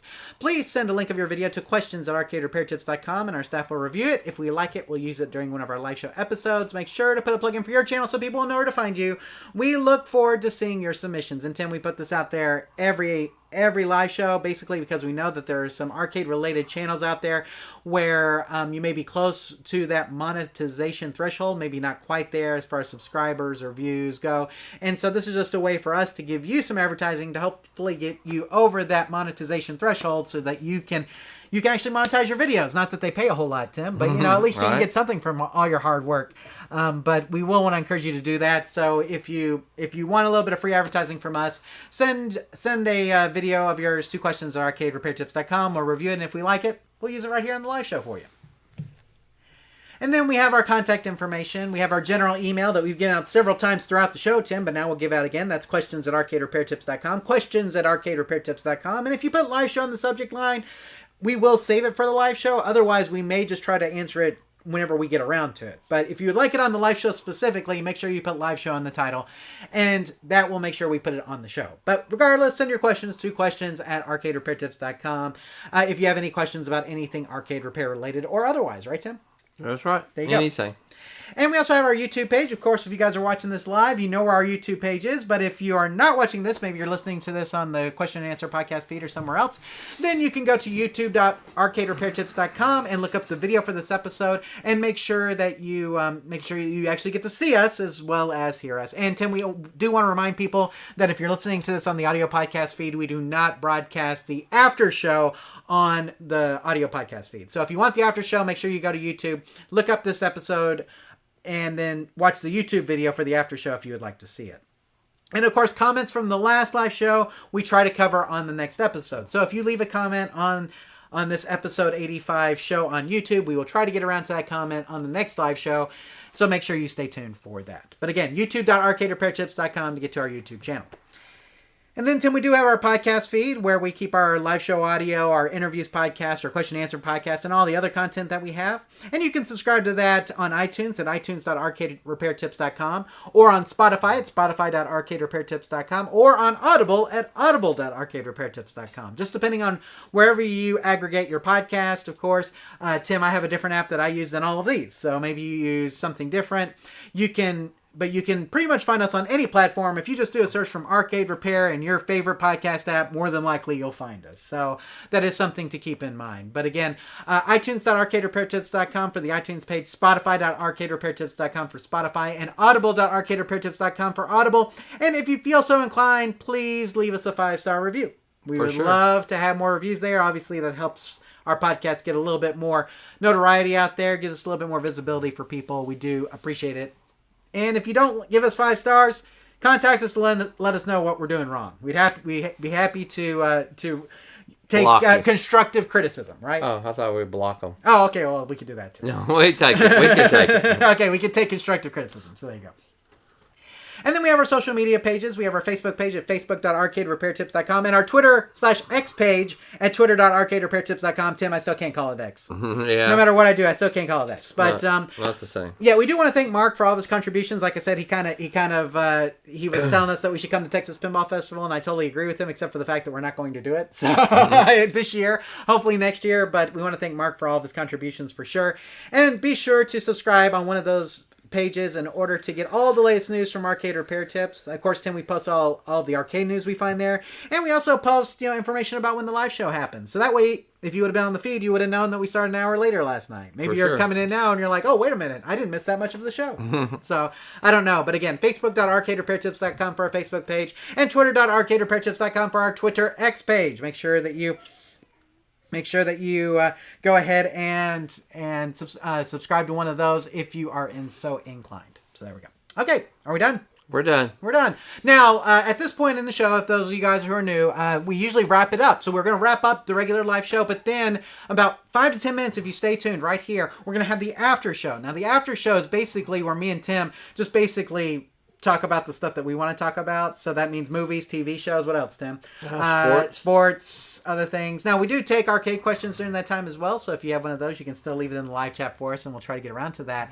But for the most part, we'll be talking about some of the movies, shows, things, and all that kind of stuff that we've seen. Tim, do you have anything that you want to tease for the after show tonight? I have been so busy that I didn't even get you a list because I've been watching one show, and that's about it. I've been watching This Is Us. Oh, okay. Because it's got 18 seasons. Yep. And so I'll watch an episode or two a night. I'm finally, I think, getting close to the final season. And at this point, I just want it to be over with. There you go. But that's okay. So this is us for Tim. I can tell you, I saw a couple of movies. I saw the Iron Claw, Tim. Okay, good. Okay, so obviously, you know, that's been a big one for me. I wanted to really see that one. So, and then Anyone But You, which was another movie that came out. We watched that on Valentine's Day. I watched that with my wife. We'll talk about Valentine's Day, of course. We'll talk about the Super Bowl. Because the Super Bowl happened since the last time. Wow. Yeah, That's it's been that crazy. long. So we'll talk a little bit about the Super Bowl and what we thought about that. We're talking about some NBA, NHL, UFL starting up at the end of the month, Tim. By the next time we have a podcast, the UFL will be started. And Tim, I got some information to also share with you about somewhere I'm going tomorrow. Oh, okay. So we'll talk about that as well. So if you'd like to hear more about that, make sure you stay tuned. If you're watching this on the live feed or on YouTube, that'll just be 5 to 10 minutes after the show. If you're listening to this on the question and answer podcast feed, then make sure you look up the video for this episode to check out the after show. Tim, is there anything else you want to say before we wrap up our regular show, though? No, just thank you for everybody being here. And those of you who had questions, please follow up with us, because we a lot of times, even if it was a good fix and it's always nice to know what actually fixed it. Sometimes it's what we recommended. Sometimes we're way off. Sure. But that's okay. The main thing is that you got your game fixed. Good luck to you. Contact us if we can help you more. Absolutely. And I always want to thank the live chat here. Round of applause for the live chat. You guys stuck it out an hour or later tonight. So you get a pat on the back, right here for doing that and for being here a little bit later. But maybe they gave you the opportunity to be here on time, like I said. So maybe it was a good change. I don't know. I like Tim getting home earlier, which is why we like to do it earlier. Right. But, you know, it worked out better for Tim tonight, too. So it kind of worked better for both of us to do it a little later. So I don't know if this is going to be a regular thing. I think we'll try to continue the first Thursday night of the month at 5:30 p.m. Central Time. But you never know. Stay tuned to our Facebook, Twitter feeds for more information on that. Tim, I will say the next live show is in April and happens on my actual birthday. Okay. So we're going to actually do it on your birthday? Or do you No, probably celebrate on the weekend, right? Yeah, and you know me, Tim, my birthday is just like any other day. So we're just going to work it. No, it's a special day, and we're going to be glad to celebrate with you. I'm an adult. I go to work on my birthday. How old will you be on this birthday? I will be 42. 42. So I'll be 42. There you go. You like Jackie Robinson. Yes, exactly. Number 42. Absolutely. It's a good year. Absolutely. So I barely remember it. There you go. So thank you guys again for joining us. Let's see. Phaser says, thank you guys. As always, I appreciate you taking the time to share your expertise. Take care. Thank you from John. Thank you guys. Thank you guys for being here tonight. And make sure you stay tuned to the after show if you want to. But if this is your exit ramp, we want to thank you again for watching. And remember, here at Arcade Repair Tips, when you fix the game, you play the game. Take care, everybody. We'll see you in the after show, or we'll see you next month for the April live show. Night.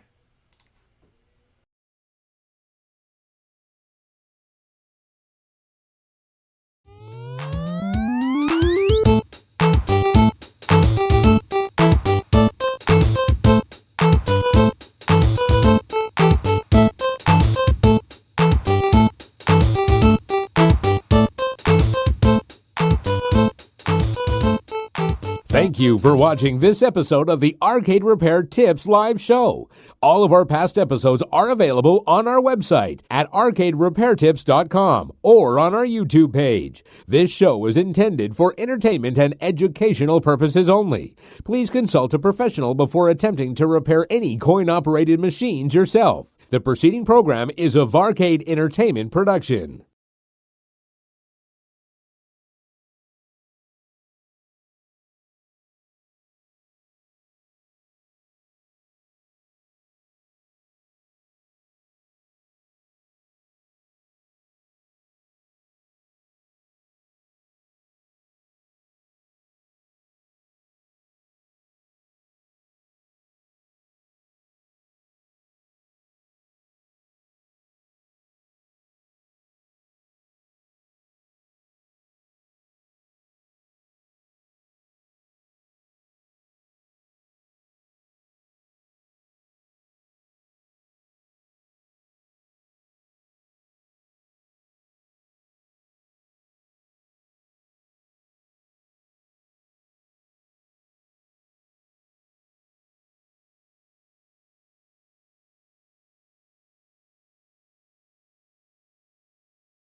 And we're back with the after show for episode 85. Hopefully you guys are staying tuned here, and we're glad to have you for this. Now, Tim, like we mentioned here in the after show, any topic is valid. No topics are off limits. So we're going to be talking about a lot of different things that, like we talked about, sports, movies, TV shows, music. I don't know, whatever else you got.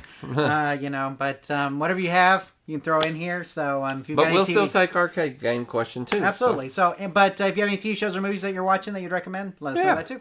We're always looking for a new show.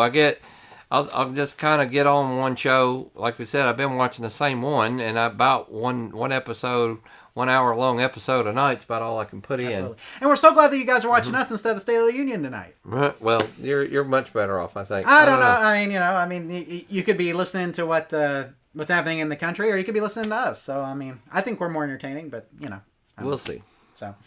But Tim, I tend to watch the State of the Union, regardless of who's the president. Because I want to know what the agenda is going Well, it's really late forward. this year. Yeah. And so it kind of snuck up on me. I'll probably listen to some highlights. Yeah. But it's kind of cheesy. No matter like you said, no matter who the president is, they're going to say something. Everybody's going to stand. Everybody's going to sit down. And then one half will stand. Yeah, and then somebody will boo or something. It's just kind of, I don't know, it's cartoonish. John says he's watching the Dallas game at the same time. I assume you mean the Mavericks game. And it looks like the score right now is the Heat 61, Mavericks 56. So there you go. You know what, Tim? We're on a losing streak. We are. We have really cooled off. Yeah, so we were on a winning streak there for a while, and now, man, we're suffering again. So it is what it is. We got tough competition coming against. But anyway, obviously Dallas Mavericks fans, and we still got a decent record, but I think are we 6th or 8th right now in the conference? Yeah, we're in the playoffs as of today, barely. but it's barely. Yeah, exactly. So and I wouldn't count on us too much. Absolutely. Going forward. So before we get into more sports, Tim, just tell me about your Valentine's Day. Well, and if you have any March plans. There wasn't... we kind of do Valentine's Day. We don't just do something on Valentine's Day. It's kind of Valentine's week. We sent took some flowers to work, did some things. But it's nice when just kind of... all the restaurants are crazy busy and everything, so I just cooked at home. Yeah. And she didn't have to cook, so I grilled, and we just kind of had some nice togetherness. How about you?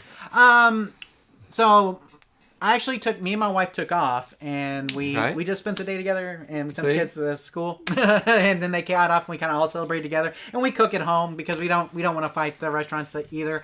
And then the next day, she went on a trip with her sister. So for like 5 days. 5 days, I think. Oh, wow. You had the kids by yourself? Yep. She trusts you that long? Yeah, oh yeah. That's interesting. Well, you got to remember, I mean, I've had the kids probably alone by myself longer than she has. Like during the COVID times. That's right. She was, she was kind of out of the... Stay-at-home dad. Right, exactly. I was going to stay-at-home dad for a little bit. So, I mean, I'm kind of used to that. It wasn't a big deal. And, I'm glad she got to go off and have a trip with her sister and everything. They had fun, it sounded like. So, awesome. So it was kind of a bummer, though, like right after Valentine's Day, to like have your wife just leave, you know what I'm saying? But, I mean, she came back, she had a good time. Well, and right after that, of course, you know that Connor's 30th birthday was the 27th. That's Tim's stepson. Yeah, my stepson. And I haven't seen Connor in 7 years. Oh, wow. He lives in Colorado. Yeah. So he has not been back home. I haven't been able to get up there.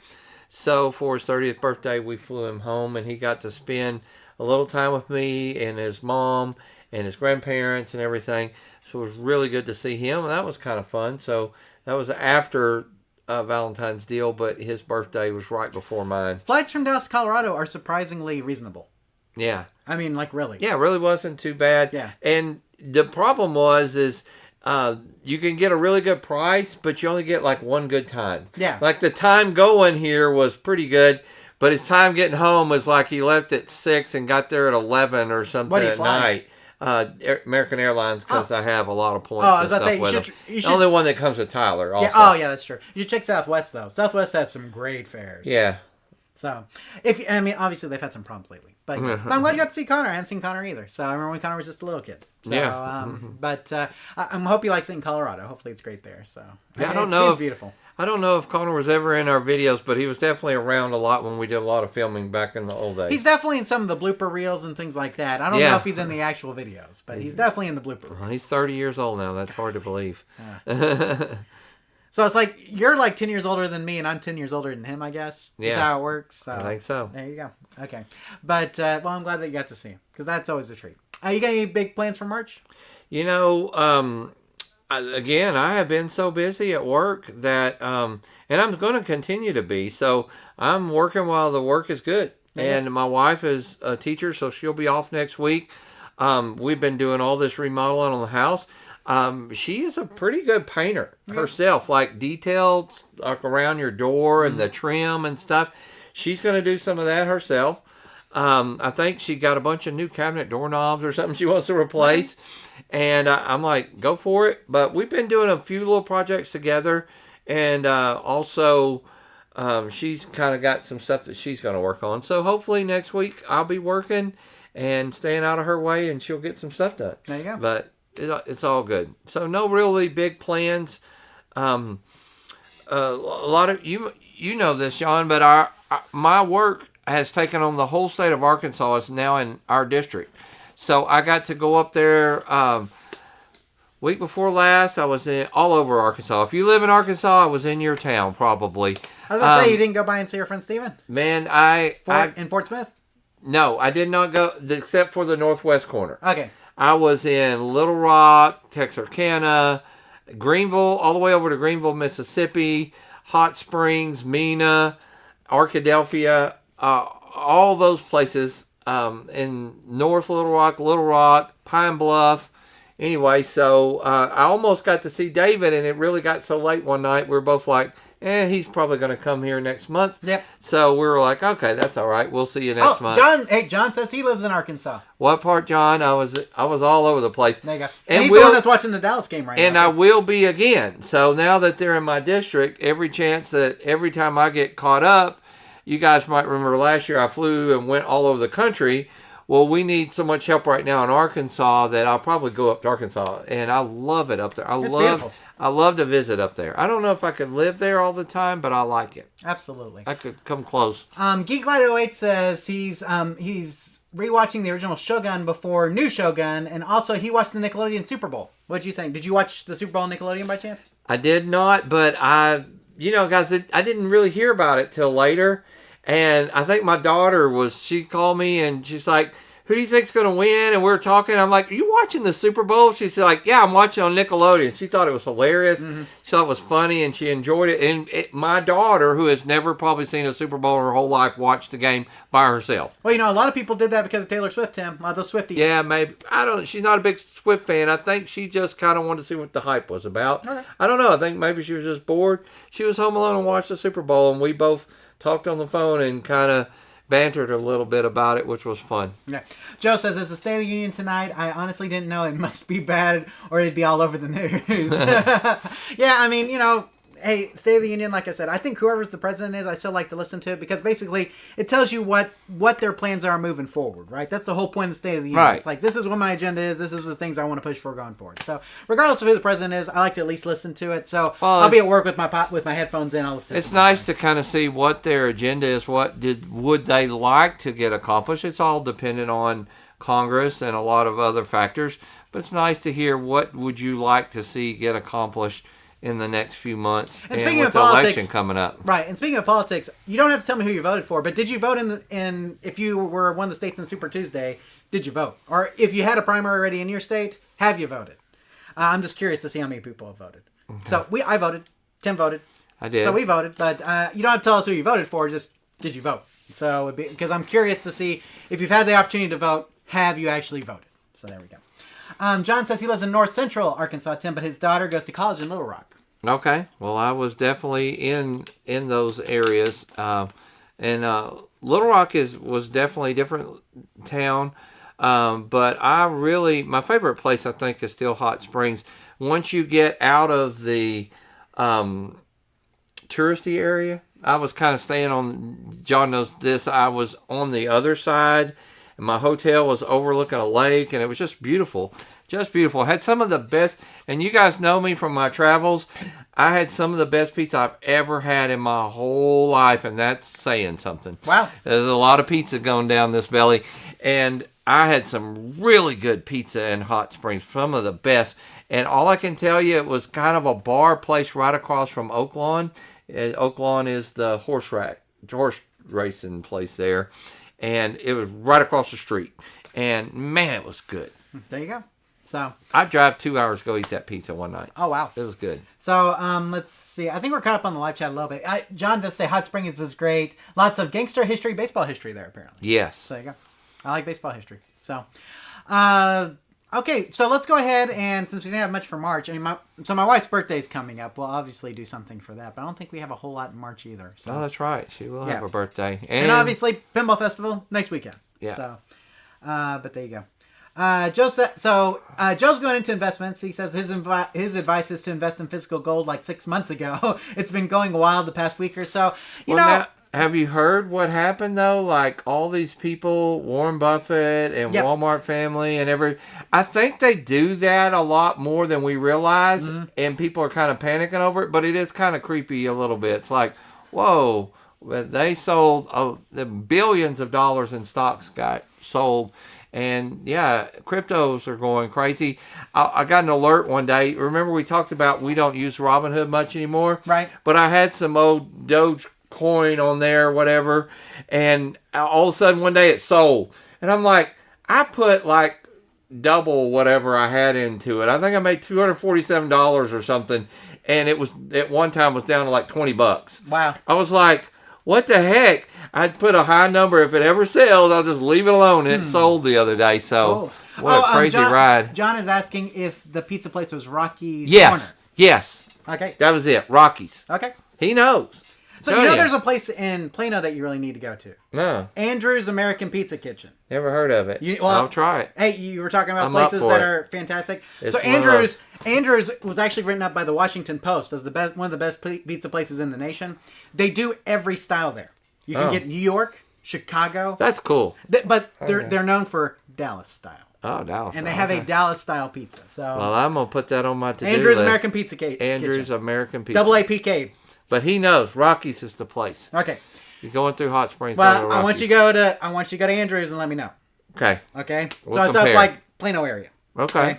I'm up there sometimes. Okay. Anyway, so back off of pizza for a second, but that was it. So, well, we were talking about Super Bowl. You happy with? Obviously, the Chiefs won. You're happy with that? It was one of those games we didn't. It was a good game. Yeah, we didn't have a dog in the fight, but if I had to, as Cowboys fans, it's really hard to root for the 49ers. Absolutely. But I do like them in a way. I kind of like Brock Purdy. I think he's a great guy. I like their style of play. They're not, they're just a good. If they would have won, I would have been happy for them. Right. But then again, being from Tyler, right here where Patrick Mahomes is from, a lot of Chiefs fans. Maybe they're not even my second favorite team. Right. But I don't dislike them. Exactly. So I was glad. I caught myself rooting when they got the ball in overtime. Yeah. So how fun was that? When they got the ball, I was like, it's over. Yep. It's gone. I mean, and did you notice that some of the players, they said legit, they did not realize that when they scored, the game wasn't going to be over. Right, exactly. Because there's a little different rules and stuff. And I'm like, why did y'all kick a field goal? Y'all, when they kicked the field goal, I went, you just lost. Right. And I knew it. It was just, but I mean, how many, as Dallas Cowboy fans, would we ever had that confidence? Yeah. Yeah, probably not, right? Well, I mean, if you have that confidence in your defense, if you kick the field goal and you're like, our defense is going to stop them. But are you going to stop Patrick Mahomes, Tim? No. Especially in overtime when your defense is tired and you've had injuries all game. Like San Francisco had injuries all over the place. Yeah. So it was, you know what? One of the best Super Bowls. It was good. It was good. It's good to watch. We always say, what do you think of the halftime show? It was okay. Okay, that's kind of what To be honest with you, I didn't watch much of it. It was like... So, because I was traveling. I left my parents' house. I was watching it at my parents' house at the first half. So I listened to it on the radio. I heard Usher, obviously, and he's good. And I heard he had roller skates. I didn't get to see that part. That kind of was cool. But I love roller skates. I like that part. We went to the skating rink recently for a birthday party, and It seems like nobody could ever be pleased with the Super... Ever since Prince did the Super Bowl, exactly. Nobody's ever pleased anymore. They're fine. I mean, what can you do to top some of that stuff that's already been done? But at the same time, it was okay. Yeah, it's fine. Usher's good. Yeah. I mean, there's nothing wrong with Usher. So, but I thought it was good overall. I enjoyed the game too. Let's see. Obviously, we talked Dallas Mavericks already. Dallas Stars are doing really good, Tim. They just made a pickup for another player, and I can't think of who they picked up, but they're doing really good. UFL starts March 30th. So the next time we have a show, Tim, there will be UFL games. And I think the first game is the Arlington Renegades versus whoever the USFL team was that won in Arlington. Right. Yeah. And I saw the ticket prices, Tim. They're not terrible. So maybe you and me can make a game. Yeah. You know, we enjoyed when it was the XFL. Yeah, exactly. We had a good time. And we still have our gear. So we can still wear our shirts and everything. So, but definitely plan on doing that at some point. And, you know, Tim, the thing I like about the spring football leagues is that these guys are out there. They really are giving it their all. And they're not overpaid. It's like these guys are trying to work their way into the NFL. Yeah, it's not like watching the NBA All-Star game or something. Right. Or even the NFL, right? Yeah, you know, really I mean, it's hard to get guys motivated, but when you're trying to work your way up into getting a big contract with the NFL, I mean, that's something to play for, right? Like, they have something to play for. And a lot of USFL/XFL people, players, have been picked up by NFL teams. Including, I think, the Cowboys kicker. Wasn't he a USFL guy? I was about to say. So I think it's fun to watch because of that. You see these guys who like that one player that could really stand out, and you're thinking, man, he could be a good kick returner. Exactly, he could be an NFL player. Turpin came from the XFL too. Exactly. So that's what I like about it. It's guys putting their all out there just because they don't have anything. I mean, this is what they have. This is it. You know what I'm saying? They're not overly. It's kind of like watching preseason longer. Yes. You know, it's like, and I like those first few preseason games. You're watching those players trying to make the team, or the new rookies you just drafted. It's kind of like watching preseason. To me, it's not like horrible, and it's not the best football ever. But then there's those moments that really you're going to see a guy football. Right, you're going to see a guy that. Like Tim mentioned, that's just gonna excel, and NFL teams will look at him. And right now, and they weren't looking at him before it, and so that's what's fun to do. Plus, I like the rule changes, and I don't know if they're gonna do the same XFL thing, but one of the things I like about the XFL is like immediately talking to the player after they score a touchdown. Yeah, you know what I'm saying, or immediately talking to the coach when there's a defensive stop. Like, that kind of stuff is really interesting because, like, it helps you understand football better. Because I don't always know what the reasoning is behind why they do that. That was dumb, you know? And, like, when the coach has to answer immediately for why he did something, it changes everything. Because now it's like, oh, I get why he did it. You know what I'm saying? Or, no, I still don't get why he did it. His thinking was flawed. You know, it gives you this kind of insight you don't have with regular football. I agree. And so that's one of the things I do. So I'll be watching. Yeah. I'll watch. And thought processes and stuff like Arlington Renegades. Renegades. That's right. So, and Tim, I mentioned that I'm going somewhere tomorrow night, and I'm taking the kids. And I mentioned on the last after show that the kids are really big into wrestling. Well, SmackDown's going to be in town tomorrow night in Dallas, and me and the kids are going. So I'm taking my kids to WWE Just SmackDown. Me and the kids. Right? Now my brother and my sister-in-law and their kids are going to be sitting next to us. So we're driving up separately, though. But we are sitting together. And, Tim, I've never been to a wrestling event. When I was a kid, I was pretty diehard, you know, like probably from the ages of about 12 to 18. I felt like I was pretty big into wrestling at that point. And then fell off, like most people. But now my kids are in that age range, and they are just loving it. And to be honest with you, it's really good right now. And you know, Tim, if you're a WWE fan, you know this is the road to WrestleMania, so everything is kind of building up to April. That's the idea. So the whole month of March is kind of building up to WrestleMania and the 2-night event. So and it's really been fun, though. I'm watching it with them and getting to experience. They're super excited about tomorrow night, and I'm super excited too because I've not been. So that'll be fun. It'll be fun, hopefully. And Tim has a good friend, Mike, that I've gotten to know too, that was in the wrestling business for a long time. And so I asked him some tips and things he gave me, and that was good too. So I'm looking forward to having a good night with the kids tomorrow night. Fun. So we're way up there because, you know, tickets are expensive, but we'll be in the building for sure. Okay, good. So looking forward to that. Let's go ahead and do some, movie and TV show talk. Now, Tim mentioned the only thing he's watched is This Is Us, right? Yeah, that, and I have, because we like that show, we have watched an episode of Tracker. Okay. Have you heard of Tracker? Came on after the Super Bowl. Josh Hardley, or whatever, that plays in This Is Us, he's the white guy that plays Kevin and always has the beard growing, you know, the Don Johnson look or whatever. He plays a guy, and he's a professional tracker. Like, he's always been really good. Like, people need to find somebody, and they kind of like a PI, right? And but he might solve cases. He might just find lost items, whatever. That's his deal. I like Tracker. Okay, that's about it. I did see a movie called. Did we talk about this last time? Did we talk about The Hill? I don't remember The Hill. Okay. that's what I needed to send to you. You need to watch The Hill because it's a baseball movie, and it's a true story, and it's about here in Texas. Oh, wow. That's what. Okay. There is a guy that holds a Texas record that will never, ever be broken, and it's a true story of him. Okay. And if you've never seen The Hill, it's on Netflix. It's a good family movie. It's got Dennis Quaid in it, who plays a preacher, and this guy is his son. So it's not The Rookie. It is not the Rookie, Okay. but it is it's a feel-good movie, and it is just incredible what this guy accomplishes. Okay. And you will have you definitely rooting for him. His last name is Hill. Okay.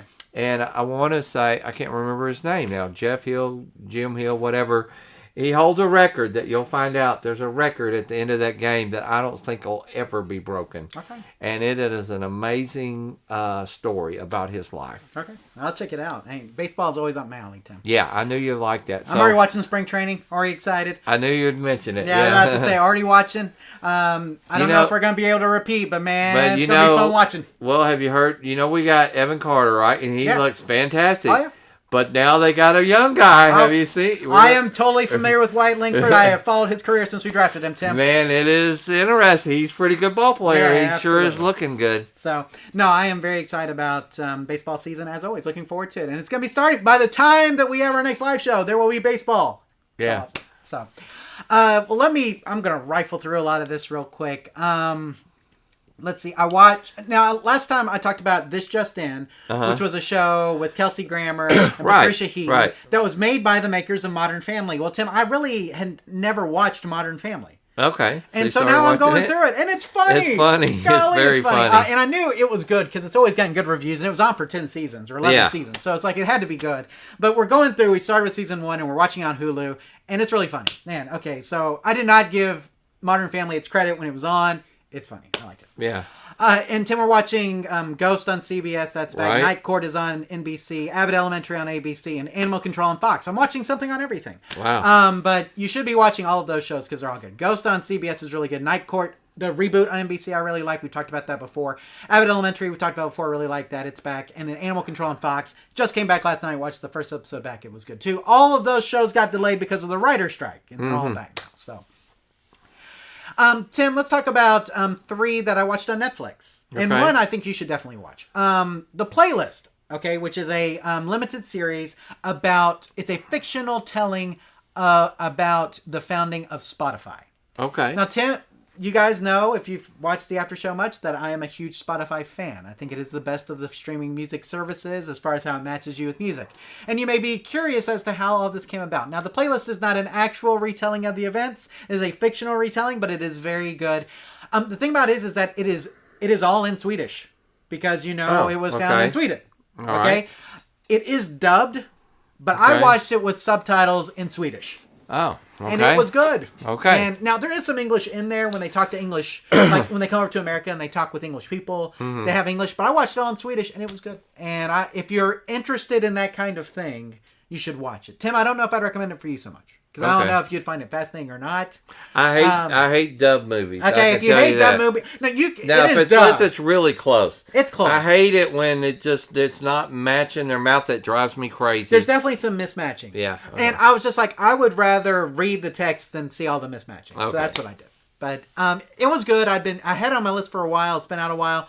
But I was just like, okay, I need to watch it because it's been out a while. So I did, and it was good. Highly recommend that. Tim, you need to watch The Greatest Night in Pop. I figured I would. Okay, I was about to say. That's on my watch list. Okay. The Greatest Night in Pop is about We Are the World and yeah. how all the people got together to do it. I don't want to ruin anything for you. You need to just watch it. So I did see a clip with Waylon Jennings. Yes. And I thought that was pretty funny. Yeah, so Waylon Jennings just walks out at one point. Yeah, he's like, yeah, I'm out of here. Yep. Same for me. Yeah, so that's it. And there's some other stories that didn't get told in the documentary. So if you want to hear those, you should go search for We Are the World stories. And like Billy Joel has some that he tells that are pretty funny and things. But I tell you what, watching that documentary transports me right back to the 1980s when all those stars were there. Yeah, I got to see that. Fantastic. And then Tim, this one you may like. It is a long form documentary, but not like multiple episodes. It's like it's like 2 hours. Okay. Lover, Stalker, Killer. Netflix. Okay. This is about, I'm just going to tell you like I'm not going to tell you all the behind the scenes. This is one of those. It's got a twist in it. Okay. Right? I'm not going to tell you the twist, but it's about a guy who goes on a date with this girl. Like, he's kind of new in town. He goes on a date with this girl, and they don't really hit it off, but they're friends. And then he ends up meeting this other girl. Okay, and they end up really hitting it off. And he lives kind of close to her work. She lives far away, and they're pretty friendly. She's been staying over at his house and things like that. And then all of a sudden, he goes to work one day, and she starts texting him all this nasty stuff that they need to break up. He never sees her again, but all he's getting are these nasty texts from her. Wow. Okay. And you need to watch it. What happened? Yeah. What happened? What caused her to feel like that? Exactly. Okay. Lover, stalker, killer. It is 2 hours. Now, hour and a half, 2 hours. What is there, for those of you who don't know, there is a show called I Am a Stalker. Have you heard of it? Yes, I've seen that. Did you know that episode 5 of I Am a Stalker is about Tyler, Texas? No. Yeah. Oh, yes, I think yes. It shows a lot of where we live. In fact, it shows within a few blocks of my house.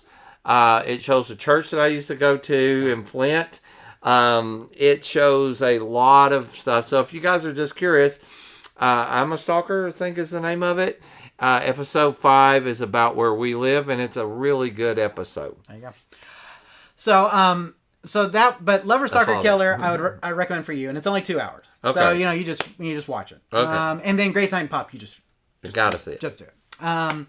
So I also watched, and this movie I think it's a year or two old, Pain Hustlers on Netflix. I haven't seen it. It's just one of those little drug company kind of things. Okay. But it's got Emily Blunt in it, and it's got Chris, what's his name, that played Captain America. Okay, I know who you're talking Chris, about. what's his name? I can't think of his last name at the moment. Chris, that guy. Yeah, but it's got both of them in it, and it's really good. So if you drug company sales, corruption, all that kind of stuff. Okay. And it's based on a true story, obviously. But sure it's a couple years old. Watch that. Let's talk about Iron Claw and Anybody But You, or Anyone But You. Iron Claw is about the Von Erich. The Von Erich family. Yeah. Okay, and it is really good. Okay. So if you are a wrestling fan, Did you watch it with the kids? No. Okay. And no. don't. Okay. Yeah. It's really sad. Yeah, it's really rough. Don't watch this with your kids. It's rough. Okay. But the Iron Claw is about the Von Erich family and about kind of all the pain and stuff that they went through. It's rough. But it has some really good parts in it too. Yeah. Great acting. I thought everybody did wonderful in it. The guy who plays Ric Flair does not look like Ric Flair. No. I will say that. But other than that, it's really good. Anyone But You was a pretty standard rom-com, but it was great for Valentine's Day, which is what we were looking for. It has language in it. Man, golly, anyone But You had language. Yeah. Because it takes place in Boston. Okay. So anyway, John, do you subscribe to WWE Network? So here, if you're in the United States, all of the WWE content's on Peacock. Oh. So you should. WWE Network went away when Universal struck a deal to get all their content on Peacock. Okay. So if you have Peacock, that's like having the WWE Network. Now the WWE Network is still around for international people. Okay. So if you're in a different country, but that's going away too because Netflix struck a deal to where they're going to broadcast Raw on Netflix, heard that. Yeah. and then all of the international television will be broadcast through Netflix as well. Which means WWE International is going to go, Network International is going to go away too. It'll all be on Netflix for those.